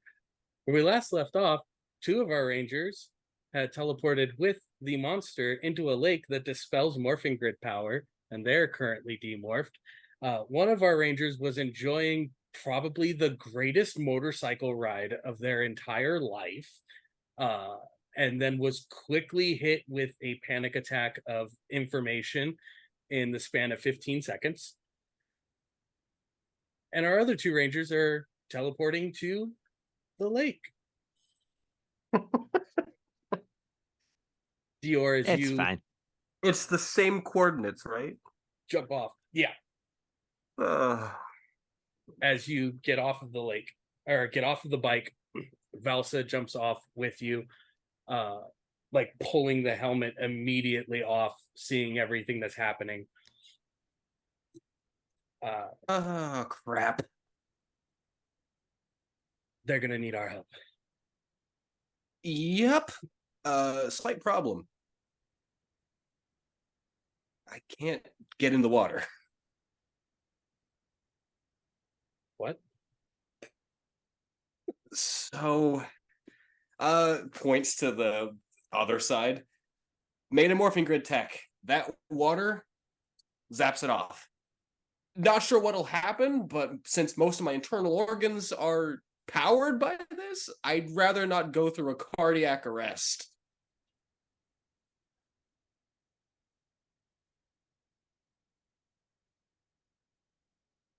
I'll get him. And she unzips the jacket, throws the jacket off, and like rushes towards the water. You can see the illusion of her human form almost completely dissipates as soon as she comes into contact with the water. I will follow up to the shore. Peter and Gina, I Yeah. need both of you to give me athletics rolls. Can I make an argument for anything else? Roll religion to pray to God that you survive this. Unfortunately, no. It's a 14 total for me. Okay. Not rolled really 20 and an 18. Dang. All right, so 18. 18? Okay. And that's with the disadvantage. So, Gina, as you come into contact with the water, you are immediately demorphed. You are able to immediately reassert yourself and start swimming towards shore, remembering the information that Peter and Dior had given everybody about the lake itself, and start heading that way with no issue. Peter. Yeah. That knee Beans. in this water. Yeah. Yeah. Yeah. It's hard to keep the momentum, as each time you go to bend that leg to kick back and flutter kick forward, you could feel that sharp pain rushing back. What is Harpsichord doing now that he's in the water? Harpsichord is sinking. He's sinking. Okay. Yeah, then I'm definitely swim away from him as slowly as I can. This is going to take a bit of time for you. Okay. Gina is lengths ahead of you, heading towards shore. It is at this time, Frankie and Marcia, the two of you appear on shore, still fully morphed. You see Gina is full stride, getting through the water to the shore, and Peter is having some issues. He's not keeping up. And just for the record, Gina only swims free. So there's full arm reach out to full like waves and push, head under for a few seconds and then back up above. But Peter is struggling. You guys see Valsa is running through the water to try and get out there to your two allies. What do you do? I turn to Frankie, but I'm actually talking to Corellian when I ask, where is the book? It's at the bottom. That's going to be pleasant then. I dive. Wait, the water starts to be morphing. Hi, Dior. What the hell's going on? You tell me. Just thought we were teleporting the lake, and everyone was going for a swim. Isn't this the weird water shit that you guys were in before? Yeah, this is the water at Turtle Bay. Yeah. Kind of weird, right? Yeah. Marcia, you rush into the water as your feet come into contact with the water breaking. You are instantly demorphed. As you plunge yourself into the water, heading into it, it is cold. I need you to also roll in athletics for me. Athletics. Looks like a Am I DR. bad at this? I'm gonna stay on shore with you. I think one of us should stay morphed. Okay, not that bad. His eyes have not left her, by the way. He's just like, I think Gina shouts out as she like glances up at the shore to see Marcia dive in and is like, why come in? I rolled a 17. 17. You are able to start pushing through the water. Full swim, deep, and dive down through the water. You are able to see slowly descending down the unmoving form of Harmsichord. And as Does you are Harmsichord look unconscious or unmoving, no response whatsoever, just descending. Looking to your right, you see Valsa in the Aquatarian mystic garb, swimming through the water. As she makes eye contact with you, you see her like move her hand over the surface of the water and pulls down, and you can see there's like a globule that's formed, and she pushes it towards you, and it settles over your head, and you're able to breathe. Thank you. It's like that thank you is like reverberating inside that little liquid space as she continues the dive down as well.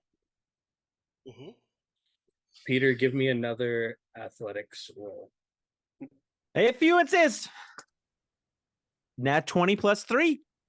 23. You are able to start pushing through the pain. And it's realizing that the Morphing Grid energy and the powers that you control are what has been like settling and removing that issue of your leg. It's like long reached kicks. You get your leg just far enough out of the water that it starts to feel okay again, and then kick down and propel yourself and push.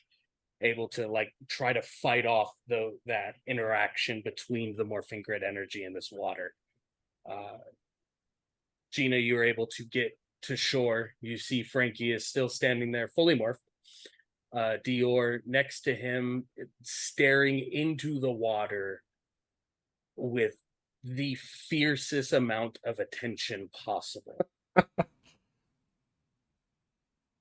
Last time that anyone was in this, they nearly died. Why did Marcia jump in? I don't know. Why Oh, are all of you no. here? She said something about a book and then just jumped in the water. Me and Peter decided that we needed to get harpsichord out of the auditorium before they decided to make it big, because all of the energy was gathering around and we didn't want to destroy half of the campus. Why was he in the auditorium? Why did you aim for the water? Don't know. Why did I Peter aim for the water? I wasn't expecting to hit the water. I don't know why we hit the water. Wait, It's You probably said- Peter. I'm gonna pull out my phone. Chiron, how is this energy looking on, tall, oaken, and scary down there? I can't pierce it. Fuck. You said all that energy was gathering around him, right? Like he was gonna turn big?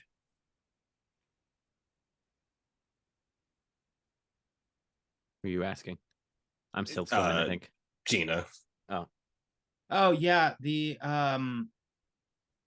honestly, it was wild. Like, there was like a light fixture that fell directly on top of it, dealt a bunch of damage, and then all the smoke started billowing out, like the last time we fought something that got big. And I did my best to divert all of that energy and smoke and everything, but a little bit I couldn't get. And so Peter decided that he was just going to teleport that out of there, and we figured beforehand, if it decided to get big, we needed to be in a place where all of us were at so we could get your help. And this is where we just, decided to come. Chiron, I need you to run me a probability. All the energy diverted from it, is it going... Will it turn big here? No, Okay. less than 1/1,000,000th of a percent. Okay. Frankie, Mm-hmm. Rowan informs you that there are several vehicles making their way in towards Turtle Bay at this moment at a high rate of speed, and will be there within the next 3 minutes, Wait, like to the shoreline. if Rowan's informing me, does that mean the thing's done? Safe to assume. Okay, good to know. I'll note that in the back of my head. Guys, we have incoming. People in vehicles moving fast towards the lake. You might want to morph, Dior.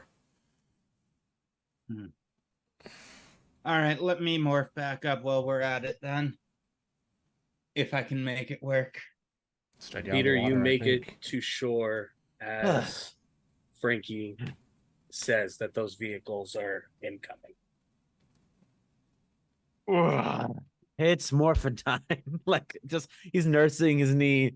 Like, it's no morphin time. Turn the page. Turn Red the Dragon page. ArcaKnights form. Turn the Okay. page. Black Cerberus Arcanite form. Turn the page. Yellow Kitsune ArcaKnight We're- form. So tired. And I'm already here. Marcia, you witness the form of Harmsaccord come to a stop at the bottom of the lake. As you and Valsa continue swimming down towards it. The form of Harmsaccord begins to start separating. Almost like it's coming undone. Its threads are being unsewn. And that black and purple energy from within it is like separating in the water like oil and flowing away. And just as it does, you see a black book on a stone plinth at the base of the lake. I immediately move towards it to pick it up.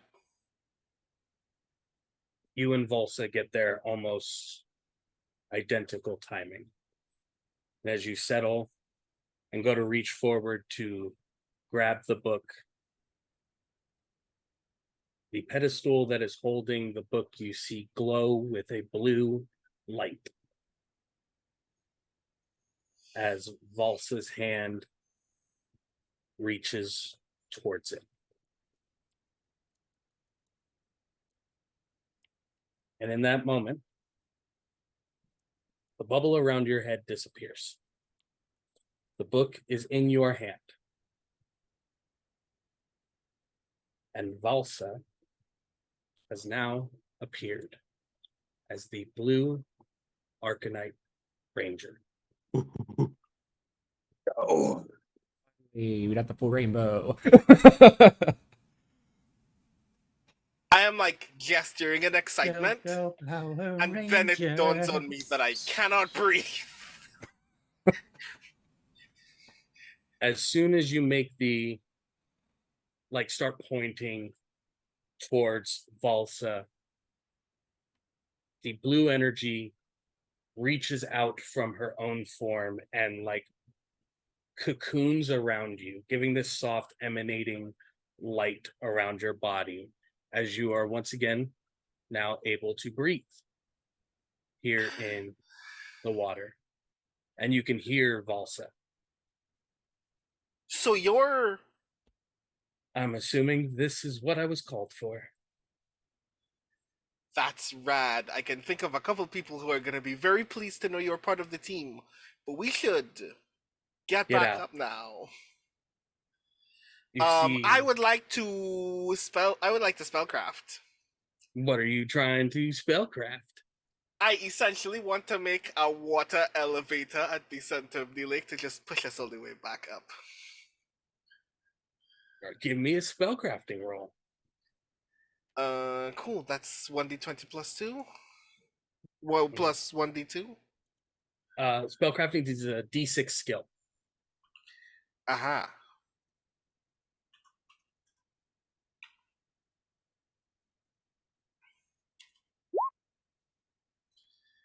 $21 with a And 6 that's on the also a d6. crit. Yeah.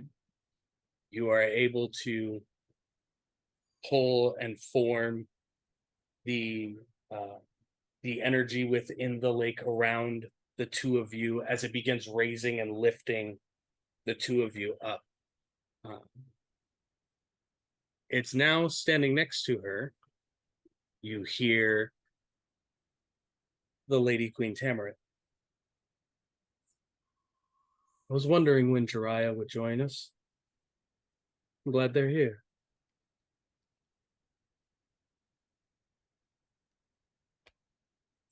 Who now? Jiraiya, the blue ArcaKnight. I see. Totally forgot that we would meet one of your friends. All of our friends. As Corellian goes,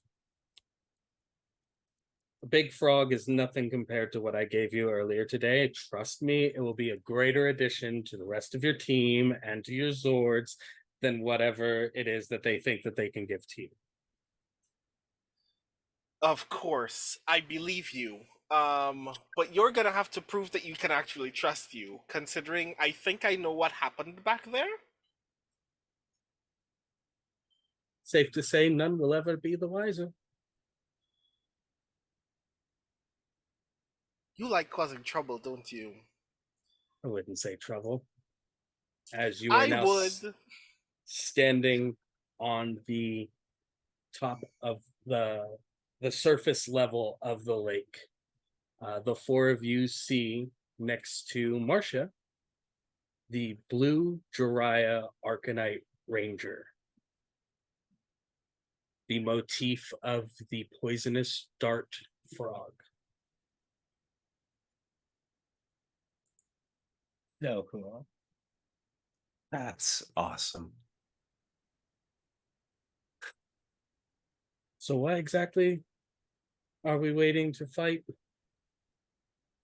I got a Rowan woke up and told me that there's people headed this way fast on vehicles, and it sounded urgent, so If should they're be here any coming on minute. cars, We if they're should at coming on least. cars, we probably don't want to be here. I think it's probably best we aren't here. Yeah. To Should, the should Arcanium. someone Yeah, we can teleport. stay behind and hide and just like see who it is that we might be contending against? Also a good idea. I might have a thing for that. So what is Maybe. the plan currently? You have roughly 30 seconds from the time Frankie said before the vehicles get here. 30 seconds. This is a public park, right? Yes, That means that there are cameras, or have to be. not necessarily. Okay, are there? No, because this is an area that is used as like a swimming place. Oh, that's completely fair. Yeah. I need to find. Yeah. I need to There find some way to do might this. be some in like the parking lot area. But Peter also knows a scrying spell Yeah. that he's used multiple times before. Yeah. You set up a. Yeah, look to Peter. I know you're worn out. Could you set up a way for us to watch what's happening right now? Well, before we vanish to the Arcanium plexus. Well, Are we I dipping? do. We're I do. absolutely. I do have some news about Yeah. an idea that I have that could work. And we'll like, talk about that at the Arcadium because I have news as well. I will attempt the scrying spell. This is a Like, spell set that it you've up? already used several times before, so no roll Yeah. is needed for it. Oh, okay, cool. Cinder separates as the flying serpent and like moves into one of the trees overlooking the area just before you guys get ready to teleport out. We're Okay. in like a forested area around where this lake is, right? Yes. Okay. I'm gonna lift up my phone and talk to Saren. Hey Saren. Yeah. Would you be willing to act like a little fox and also listen in from a distance? I know you're a lot more powerful than like a regular fox would be. So do you think like you'd be interested in like hanging out in the woods and trying to overhear their conversation as well, just in case they have something that can dispel the scry? 6 taquitos and I'm in. I'll get you a whole pack. All right. From the phone, you see the energy form of Saren separate into the small fox and then bound into the forest. Cool. All right, let's do this, everybody. As you all Okay. pull and teleport Yep. away. You arrive in the Arcanium plexus. The 6 of you. I don't demorph, but I do the thing where we can just take our helmet off. Yeah. Okay. Just in case we have to go Yeah. back to action or anything. Just in case we have to go back to action. That's totally why, so I could say that. So dibs. So now the 6 of you gathered. Peter, through it's like an overlay of your own vision, you see what Cinder is seeing. Yeah.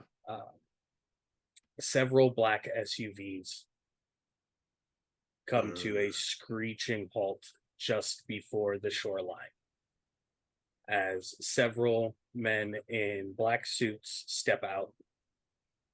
Nikos steps out. Ooh. Professor Morgana Yamaya steps out. And a man you haven't seen in human form steps out, who looks about the same size as the very large security guard from the poetry reading. Steps out as well. Not the same, but built identically to them. Okay. So not Not not that Barrett, guy. but a No. guy about as big as Barrett. Got it. Remington. Smith and Wesson. Uh, Smith is West. the three of them move to the water. The vehicles pull back and block the entranceway. Gina, you're getting like a play-by-play, like almost like through a walkie-talkie of all of the same information that Peter is receiving from Cinder. I imagine Saren's a bit of an unreliable narrator, though. Oh no, he was given a goal and a task, and he's getting taquitos at the end of this. This is the most on point Saren has ever been. Okay. On providing information. I was just legitimately expecting, like, oh, that guy's big. Oh no, he's like, he is on every detail to you. Right on. The two of you are informed that these three walk across the surface of the lake. That's not cool. Almost completely to the center, where that oil-like separation of the black and purple smoke is being called up by Professor Morgana Yamaya until it is coalesced back together in front of her before she eats it. Oh, The plinth, the platform that the book was resting on, seems to be raised up through the water between the three of them. And the large man punches the platform until it shatters. As Nikos puts a hand onto the shoulder of the large man. And then there's a calm over the three of them.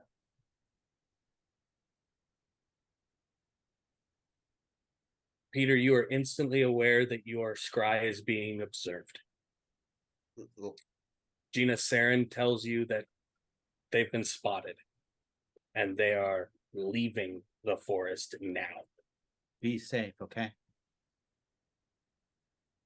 As Nikos turns and stares directly into the eyes of Cinder. He just kind of turns his head to the side and nods. Before a coalition of shadows, a lion's face, a serpent opening its mouth to bite down, a ram colliding, a dragon's mouth breathing smoke, fills the vision of Cinder before Cinder pulls away from that area and returns back to you. well, they can walk on the water. It was really big guy, haven't seen him before. Angry teacher lady who's really mean, and then Nikos. They ate the oil, the negative grid energy, and then smashed the platform that the book was on, and then that was it. Then I pulled Cinder out of there. According to Saren, it definitely seemed like they were very upset that the book wasn't there. So good job, everybody. Yeah, that's good. Don't like the last with bit of the energy information drain. Saren gave you, Gina, was that they were being chased by 5 people moving unnaturally fast. Oh no. That won't do. I'm gonna step up to the Arcanium Plexus like area, and I'm going to try to craft a spell to teleport Saren out of there so Saren won't get caught, because I'm not letting my little buddy get hurt. That was as Saren teleported back to you. Okay. That was the last bit of information. That's what spooked Saren, and that's why Saren took off. Okay. Yeah. Ooh. Well, that was terrifying. They started chasing Saren down. Saren got out of there though. It's fine. It's fine. You okay, buddy? I say into my phone. Taquitos. Yeah. Taquito. You promised me taquitos. I don't have them on me, but as soon as we get back to the dorm room, I will make you a full pack of taquitos just for you. I promise. I pull out a protein bar out of my back pocket and throw it on the phone. I'll tide you over. Leaps out, full fox form, starts ripping into this protein bar. Perfect. Well, at least we got the book ahead of him, which means we're like one step ahead. We're 2 steps. Yeah. Oh yeah, because we have Yeah, we Blue also- Ranger now. Yeah. Also sets the book on the Arcanium Plexus main spell table. And there before you, you see the Notaria. So Yeah. what does this book do again? I have Valsa. Me. I have no. I just immediately turn to Dior and Gina. The rest of the I've turned to the rest of the group. I've turned to the Marcia. turn of the smart people. Yeah. Dior and Gina. Do y'all mind if Or I Marcia. mind if I get my hands on that and take a look at it real quick? Put your hands on Yeah. another magically inclined Oh yeah. book. I'll also call out. Old man, are you here? No response. Damn. Where your dad went? Corellian. I'm just gonna, since nobody said no, Wait. I'm just Oh, gonna go ahead. walk forward. Oh, and no, pick I'm up the saying book no. and start. Oh, you are saying no? No, Dior looked at you dead in the eyes and just said, a second magical, potentially powerful magic book. Right. No, do not put your hands on it yet until we have a full information about what it is. Marcia, you know what it is, right?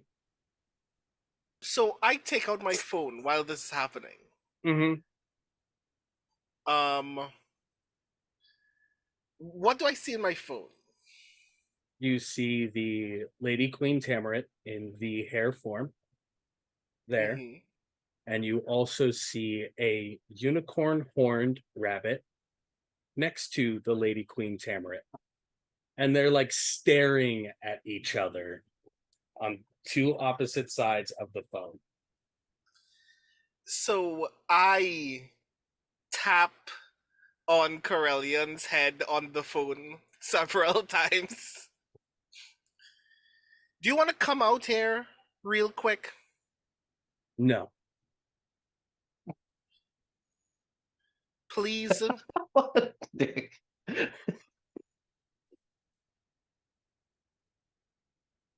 I will come out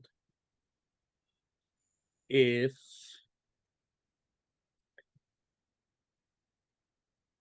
the robot one stops pretending to not be a robot.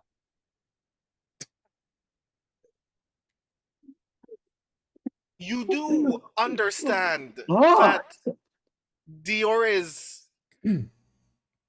not like a wind-up toy, right? This is He's built like ordinary. one. I have a question. Am I hearing both sides of this conversation? Oh yeah, this is a very auditory conversation that's being had.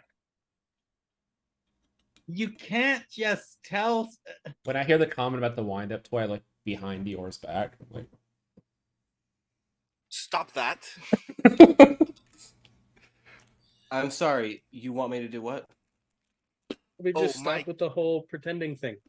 An android and a robot are 2 different things. yeah, Okay. even I know that. Okay, since- a tomato since- and an apple are technically 2 different things. It's like Android 16 versus Android 17. They're 2 completely different types of robot and android people. That Are we gonna figure out what this book didn't is? cla- Frankie looks very proud of himself at that comparison. I'm going. Dior is going to close his eyes.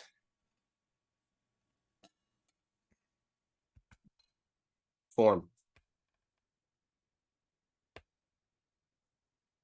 You can take the reins for a little bit.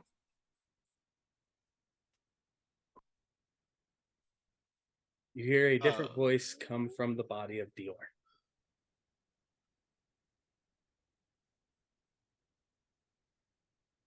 I'm glad to see that Rangers are once again protecting Earth. A small bit of time and I will be able to help better.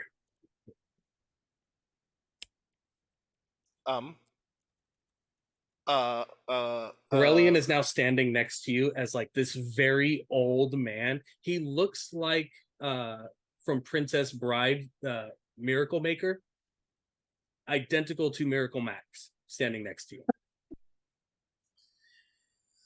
There's the man I've been waiting to see, and he walks over to Dior's body and gives him a hug. Wait, what? Used. Who's this old guy? I thought we were learning things, and now I feel more lost. Frankie just Okay. takes a seat somewhere. Takes a seat on the console. Is like, I don't fucking know what's going on. Okay, one thing at a time. Yeah, you could go back to sleep, buddy. I'm gonna answer their questions here. Dior, you are now back in full control of your. Everyone, What the hell was that? this annoying fellow here that you all know as Corellian is the king of the summer court. All right. Okay. This is Lady Queen Tamrit's brother and the guy who wrote the Notaria. Okay. All right. I gave magic to all of you. Well, to like the people of this planet, just to see what you would do with it. Really. Okay. How are we doing so far? He suddenly become much more annoying than he was when we met him at the show. I'm sorry.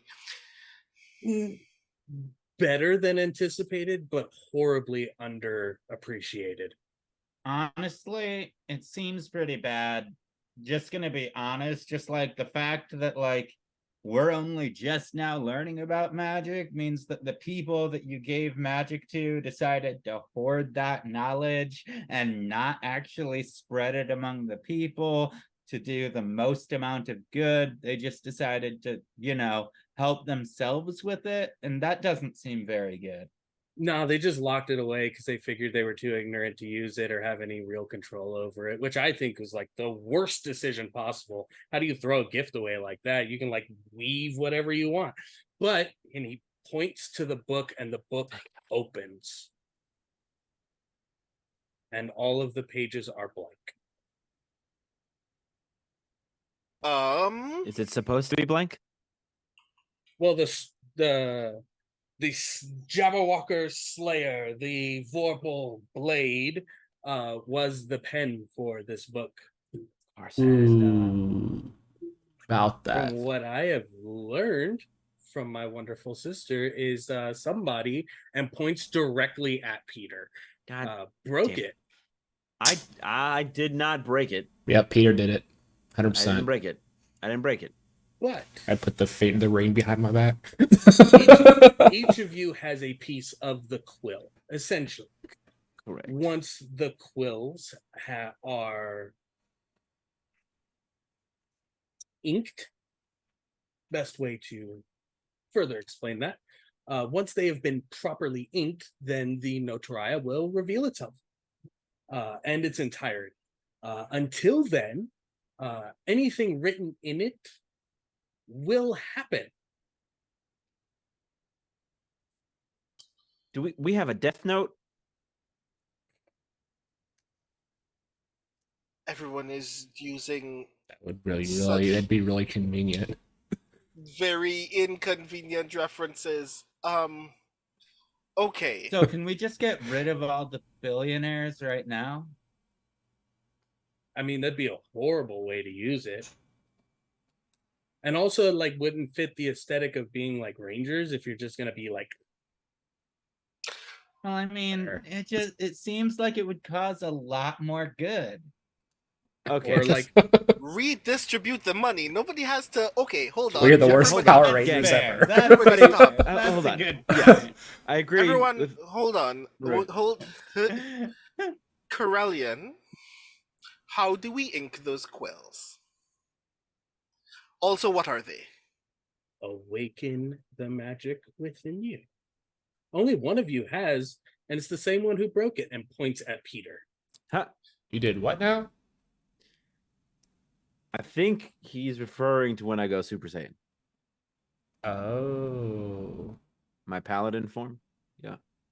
that Once makes all of sense. the forms have been released, the quills that you possess will be inked in the color of your magic.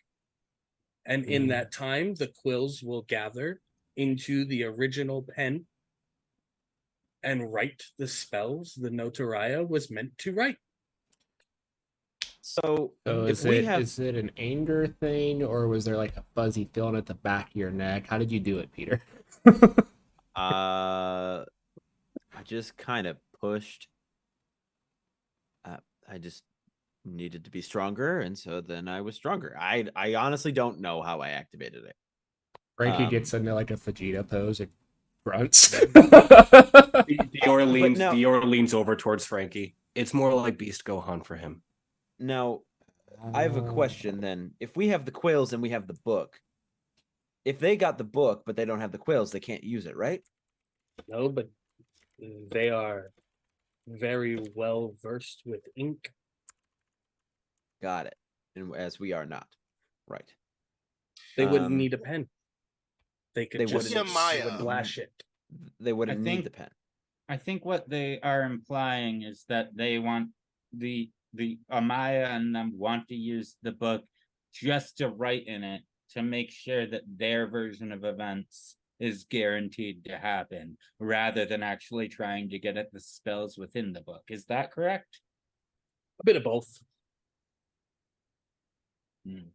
I figured. What happened to the original Vorpal sword? It's on Here. our fingers. Ah, I see. Yeah. Yeah. So Question: I can summon a small version of it. Does our new ranger I've friend answered all my have- questions does- I need to answer, and This is a Go will. on. This is a will question. Does our new ranger friend also have an extra rain one that we see? no. Okay. Did he just left? Yep. He's just like. Yep. no. Okay.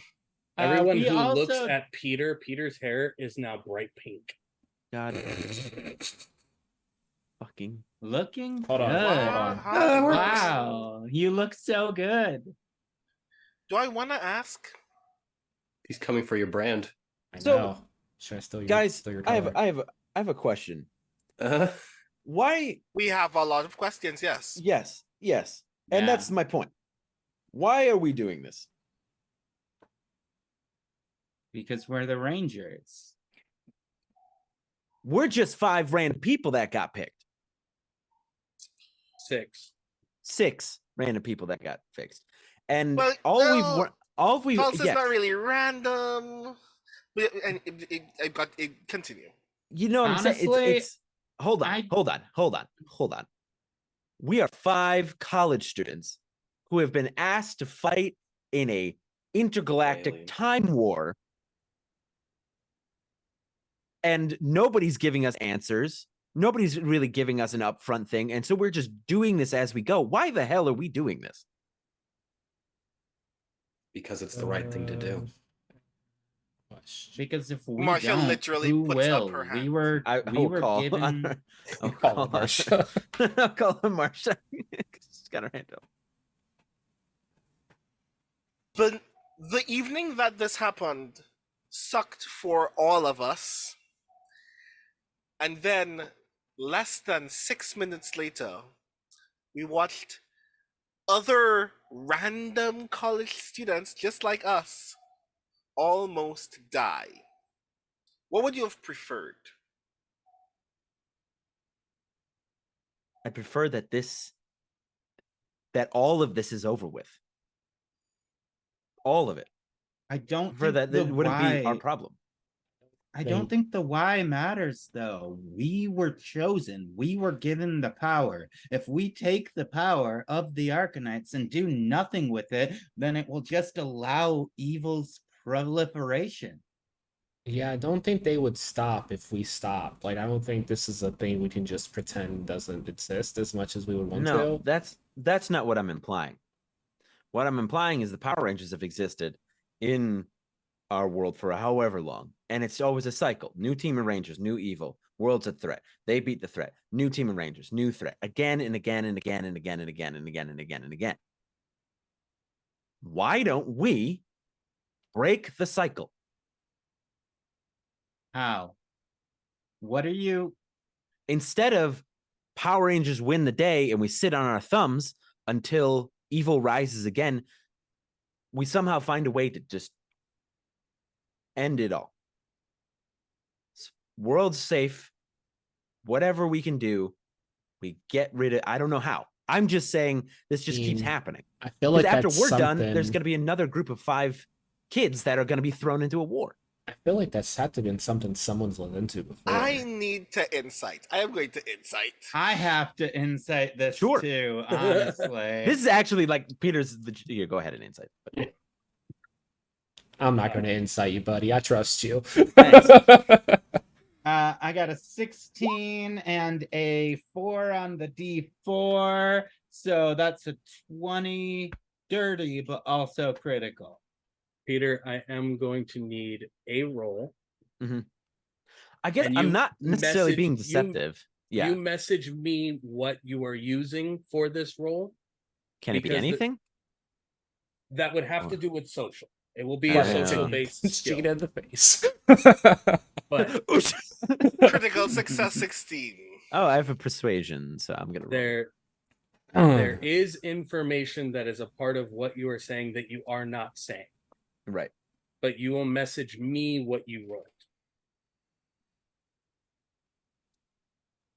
This whole time, Dior has actually, like, since coming back, has sort of just been trying to move a little bit away from the group and just is watching a little bit.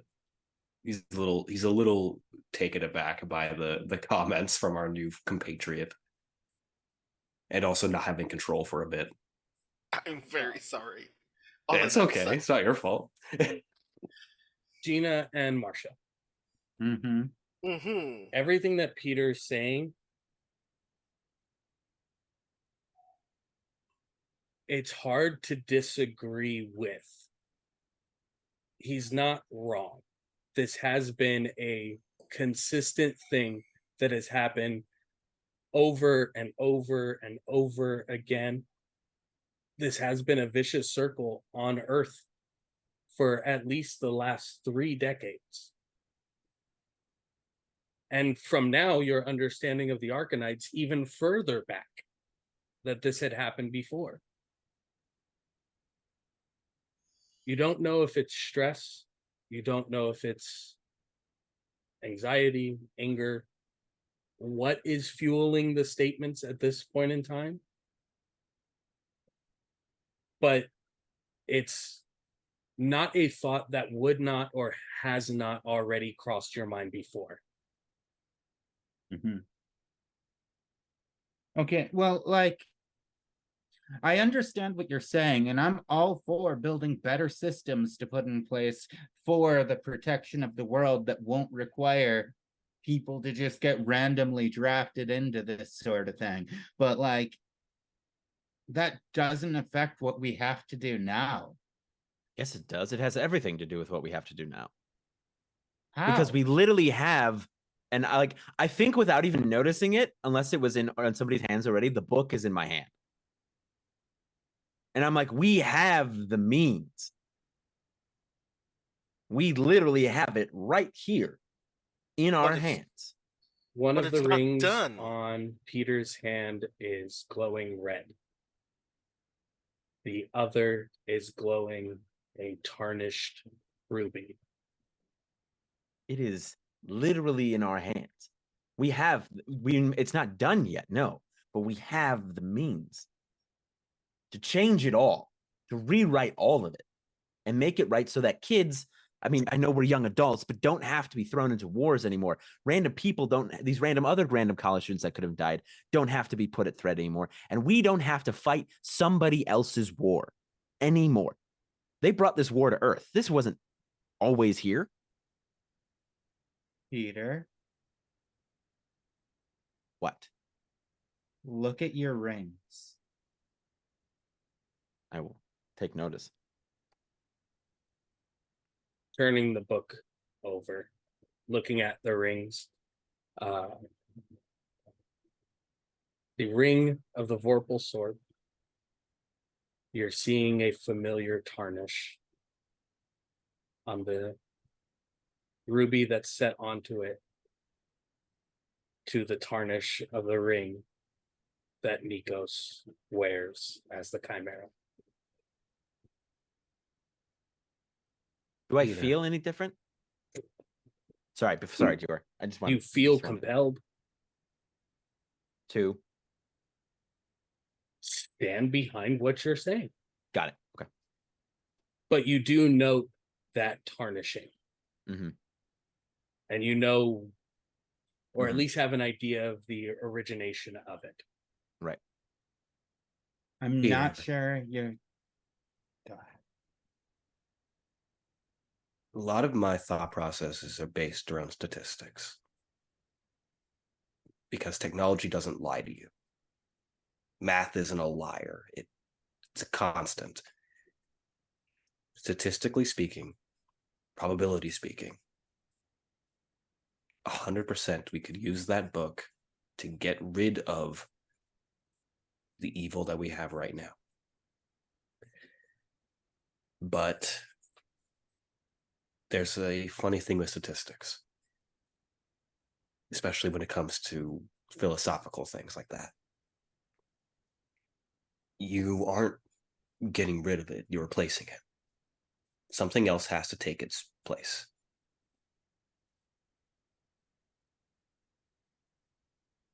And I only know of one other group that deals in that measure of an absolute. But you're our leader. So if you're standing behind this, I'll stand behind you. But I deal with statistics. And statistically speaking, if it looks like you'll lead us into danger, I'll be the one that takes care of it.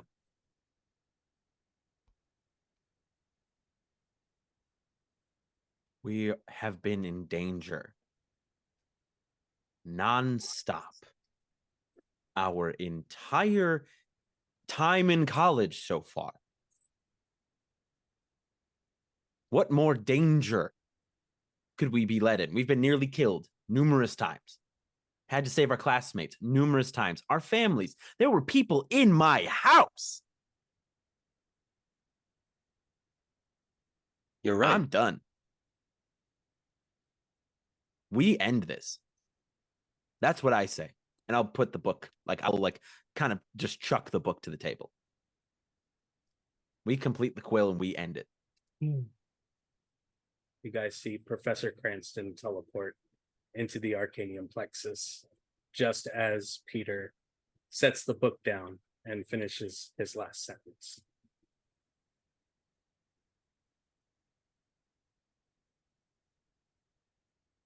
We might be able to get Flamel back with this, with all the reading that I've been doing here in the plexus. And maybe be able to get a better answer to everything that's going on. He is unaware of the conversations that have taken place in his absence. I think there's a palpable tension in the room. Yeah, I feel like we're all just. Oh, yeah. We're all like. Oh, Silent. There Tina's absolutely definitely is. holding her head exactly like this. Frankie's Like, just leaning against the she's- console, just constantly looking back between Dior and Peter at the moment. How soon can we get Flamel back? There was just a recent surge into the morphing grid, so there is a little bit more energy that we can use to culminate and bring him back. How recent Peter. was that surge? Within the hour, I got the notification, so it's definitely possible. Looks over to Gina. Thumbs yeah, up. that was, yeah. And with Also, that, we have Peter. our 6th ranger. I have another yeah. question. If this is what you're thinking, what do you want to do about it? What are you trying to do? What are you trying to convince us to do right now? Presently, we need to complete the quill so we can write in the book. Yeah, but that isn't going to happen immediately. We don't know how to activate these abilities. What? You're Flamel our might. leader. Flamel will. Professor Cranston says at that same time. Flamel should. I mean, he's the architect to of all say of it. this. Yeah. I hate to say it, but with how everything's currently going, I don't think Gina's gonna bring up how she thinks she can bring Flamel back. With that, we're going to take a small break. We'll be back in about 5-10 minutes and pick up after this palpable tension. Oh See you all Lord. soon.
back, everyone, as we are getting to the conclusion of tonight's session. After the tense conversation within the Arcanium plexus, I'm going to ask 2 questions. And then a few days will pass before decisions are effectively put out. As a team, are you going to make the effort to bring Flamel back now?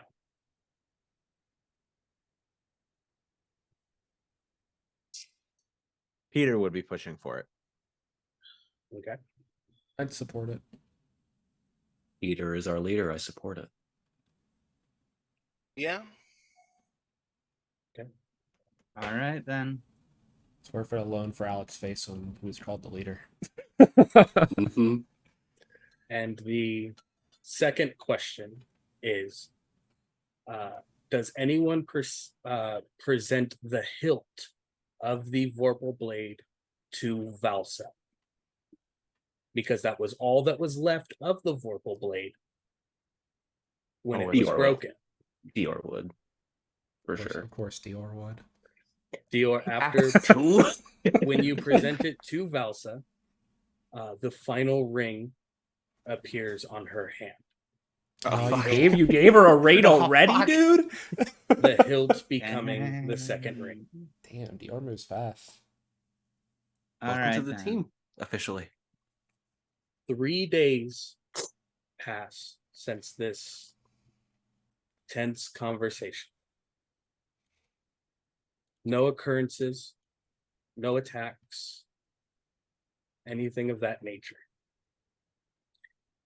As we move to the morning of your 6 a.m. class on Monday,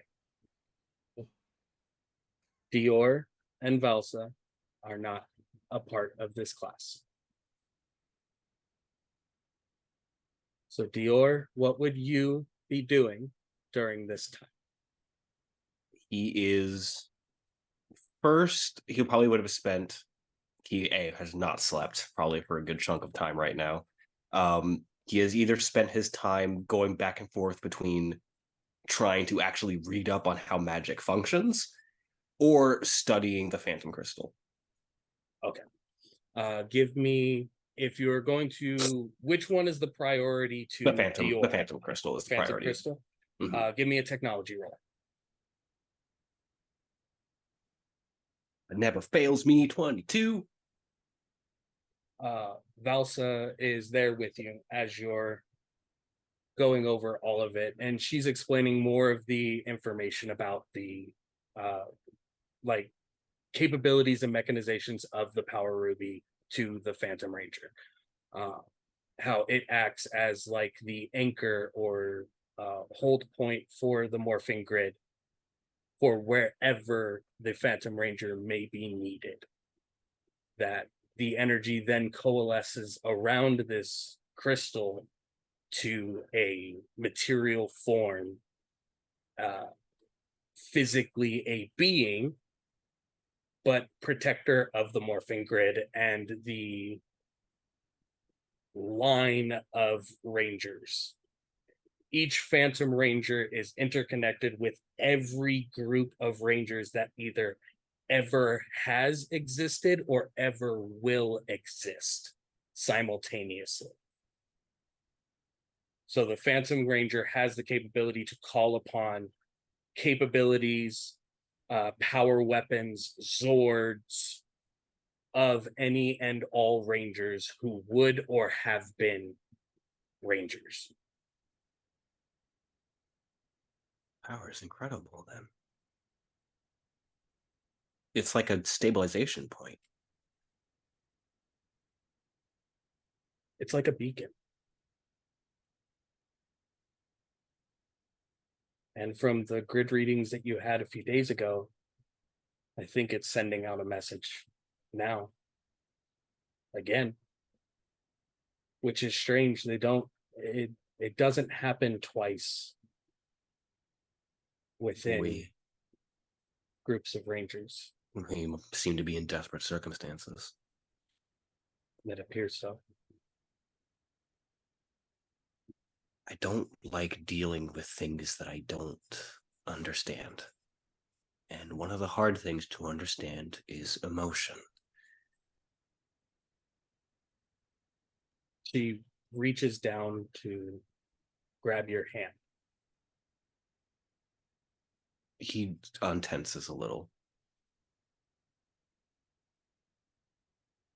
I don't think emotions are meant to be understood as much as they're meant to be felt. Acknowledging their existence allows them to be understood, but you have to feel them in order to really understand them.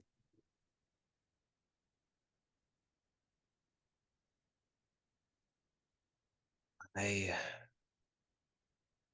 am genuinely terrified of what we could accomplish with that book. Maybe that's why we are supposed to use the book, is because we know how scary it would be if someone else were to use it.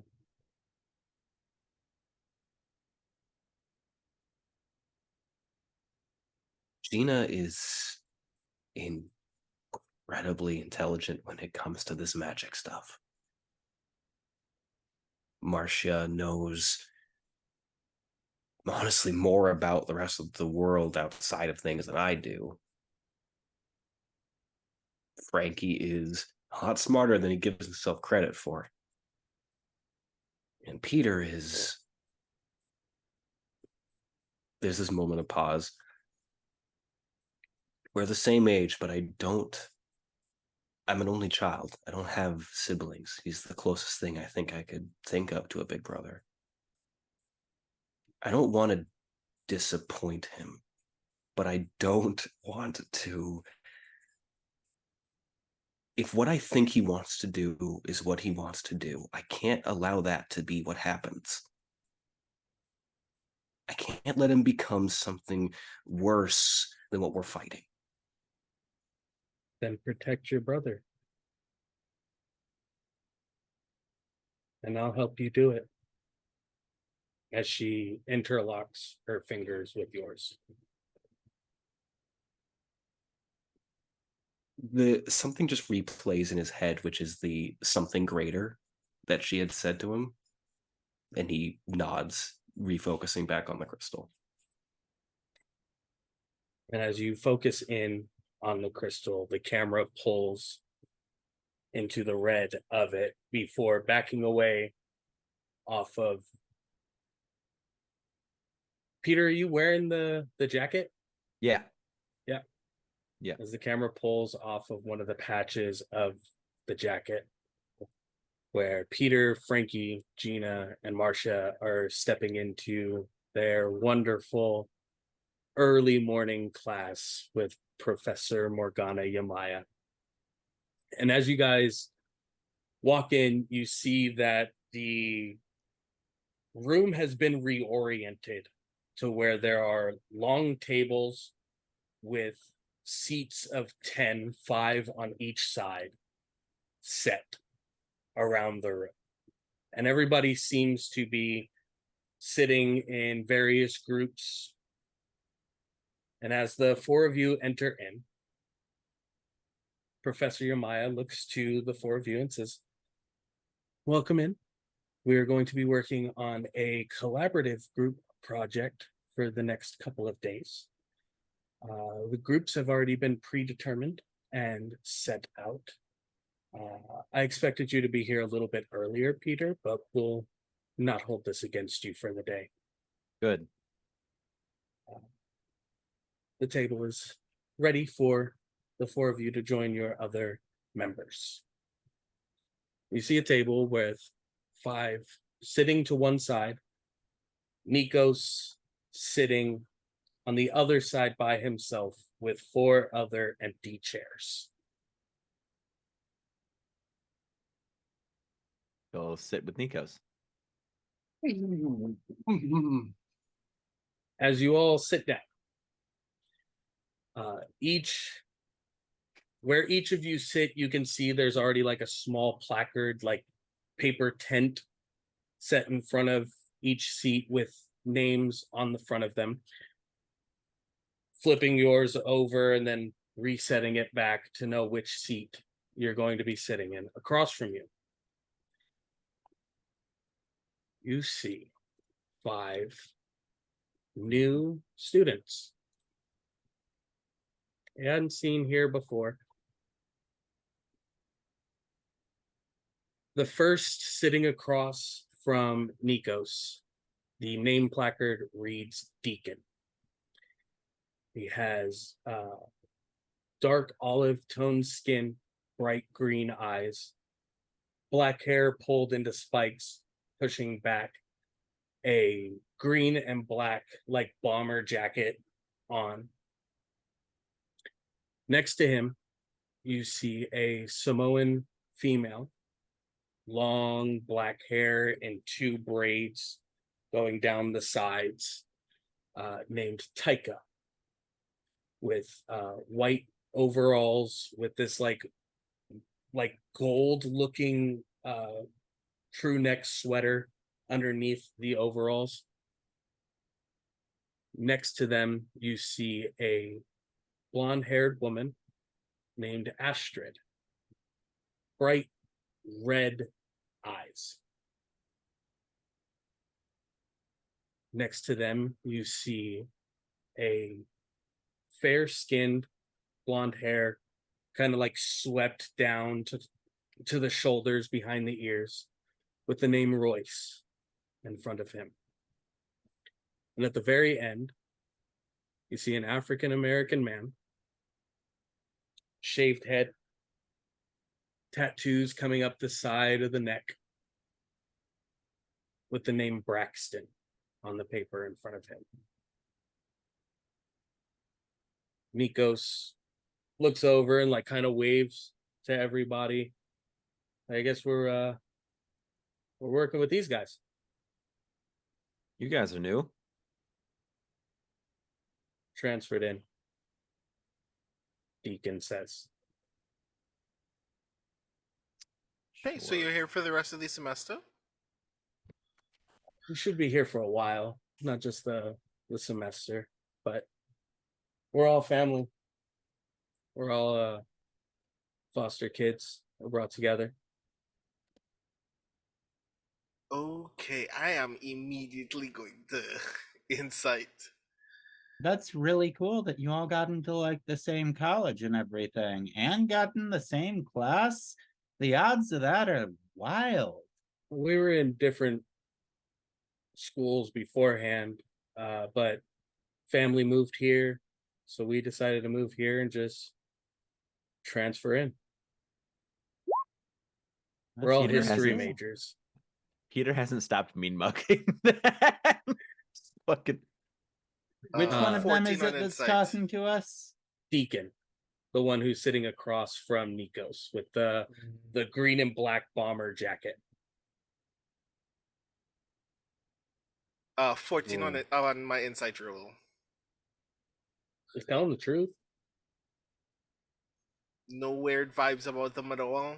Definitely weird vibes. All of the weird vibes. You've been set up to work with these people by the evil professor, and you're partnered with Nikos.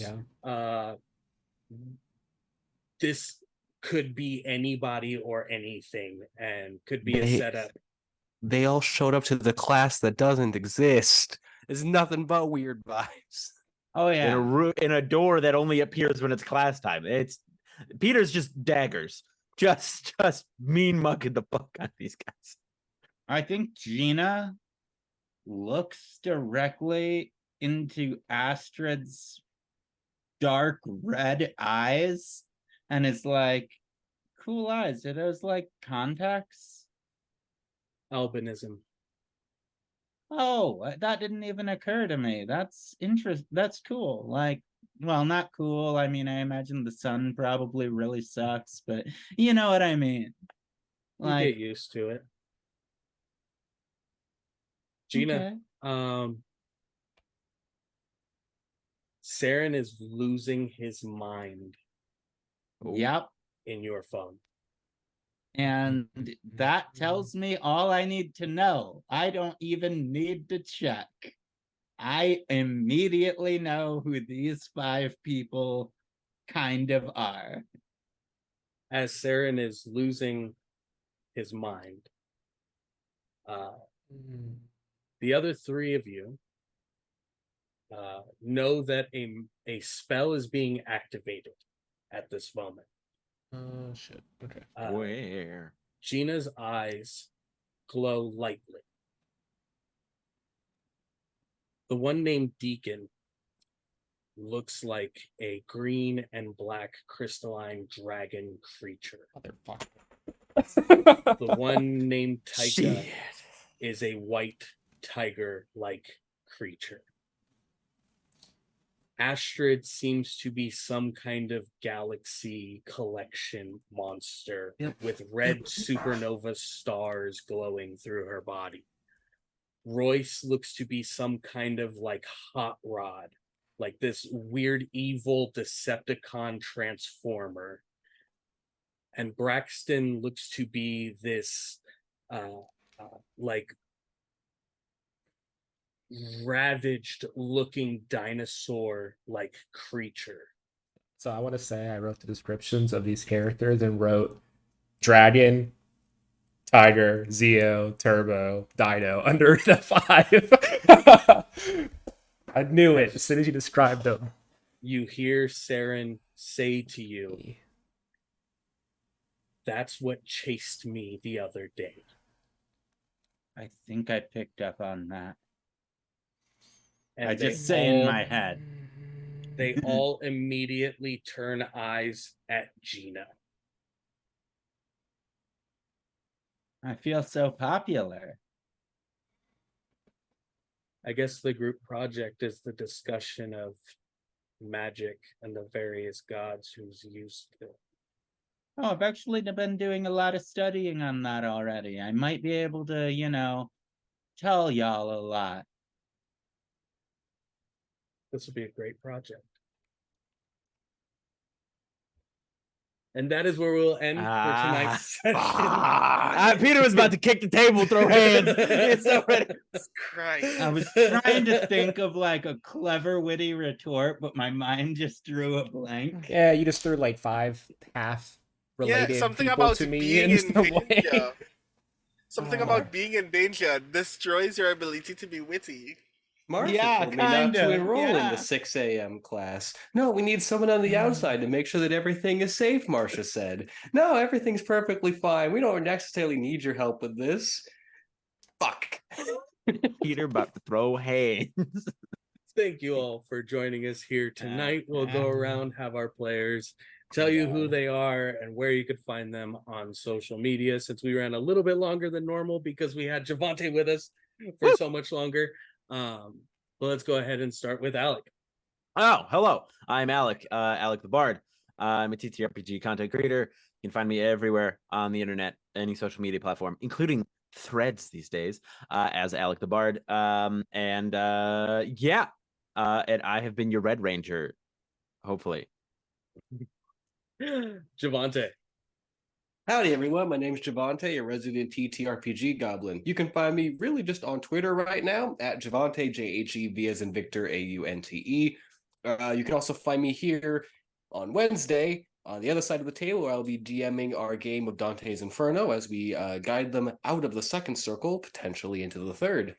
Other than that, I have a couple other projects that are lying in wait as we are going through, including a nice little horror one-shot that's going to be happening sometime in August. So stay tuned on that. Krimsin.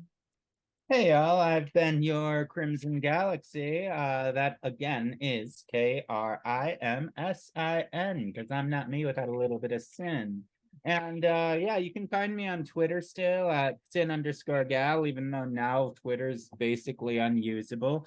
You can also find me on Instagram. I don't think I'm going to be doing threads until it's actually approved for international use, because I don't think I can trust that until that happens. And so you can find me every first and third Monday of the month playing some some Monster of the Week over on twitch.tv/Casper.nbghost, and then you can find me back here on the second and fourth Mondays, and I also do have some one-shots coming up in the next couple weeks over on Nerds with Dice and on ESP TTRPG. I'm going to be doing a one-shot.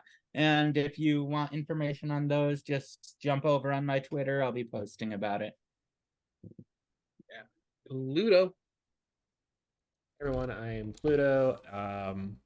Non-binary bisexual streamer and game master. I quest to run every game in the known universe. I have too many things to plug, so I'll just plug a few things. Wednesdays on Critical Misses channel at 8 p.m. Eastern, I am currently playing in an Under Hollow Hills game. Normally, I am playing a little clown girl named Grace, but they're MIA after the end of last session, so I will be playing a new character this week, so tune in to find out who that's going to be. And then also, right now, until the end of August, because Gen Con's coming up, and I'm preparing for that, I have an open call form for a God Killer anthology series that I'm going to be running on my channel. I am cast in for season 1. That's going to record through September to November, but I'm also, if I get enough signups, I'm also get the season 2 and possibly 3 casts put together as well. So tune in for that, and go sign up if you want to play.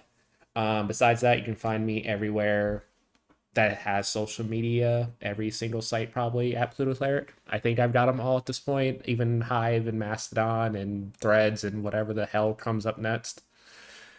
But that's all for me. Brandon. Hello, everyone. It has been me, Brandon O'Brien, a poet, writer, and game designer from Trinidad and Tobago. Pronounce he, him, or they, them. Among all of the things that I need to remember to actually mention this for this week, on Friday over at twitch.tv/ArvanEleron, ARVANELERON, I will be playing Court of Blades with a cast of very wonderful writers for the live stream of our Speculate podcast special event on that channel. It's a lot of fun. We created our own world for that game. And the last time we played it, the last session of Court of Blades we played involved us getting in a weird assassination attempt on a train. So that's going to be fun for us to attempt to clean up at some point. Also, I am the game designer for a 5e powered RPG tie-in for the novel Grey Shade by Gregory A. Wilson, and you can pre-order the book, and you can pre-order the RPG book and the first book of the novel that it's based on over at BackaKit. If you go to greyshade.backakit.com, and please check that out. I keep forgetting to let people know that that's a thing that I'm doing, so definitely, if you're in the mood for playing 5e but not playing 5e and possibly being an assassin acolyte of a weird religious order that needs to destroy all of the people that do not stand in the way of your god, definitely check that out. You can find me on social media almost everywhere at The Rising Tides. The more social media exists, the less I want to use all of them. So at this point, maybe just follow me on Twitter, but I am technically everywhere. And I'm also on itch.io. So if you go to therisingtides.itch.io, you can find all of the cool RPG stuff that I make for myself, including Hero Revolution, a Kamen Rider inspired TTRPG that is mildly powered by Blades of the Dark. You can find some more updates about that right now on that page right at this moment. So please check that out as well. And that's me. And I have been your game master, Will. I'm also ArcLight Court all over social media. Other than this, the biggest thing that I will continue to plug and push and get more people involved with is Magi, Veil of Mana, an all-new TTRPG using a brand new classless system and a brand new dice mechanic never before seen in TTRPG space, We currently have a GoFundMe, which you could find the link for in order to get the starter kit ready to roll and out there on all my social media at ArcLight Corp. Thank you all for joining us here tonight. And as always, if it's Monday, it's morphin' time. Have a good one. I was mute.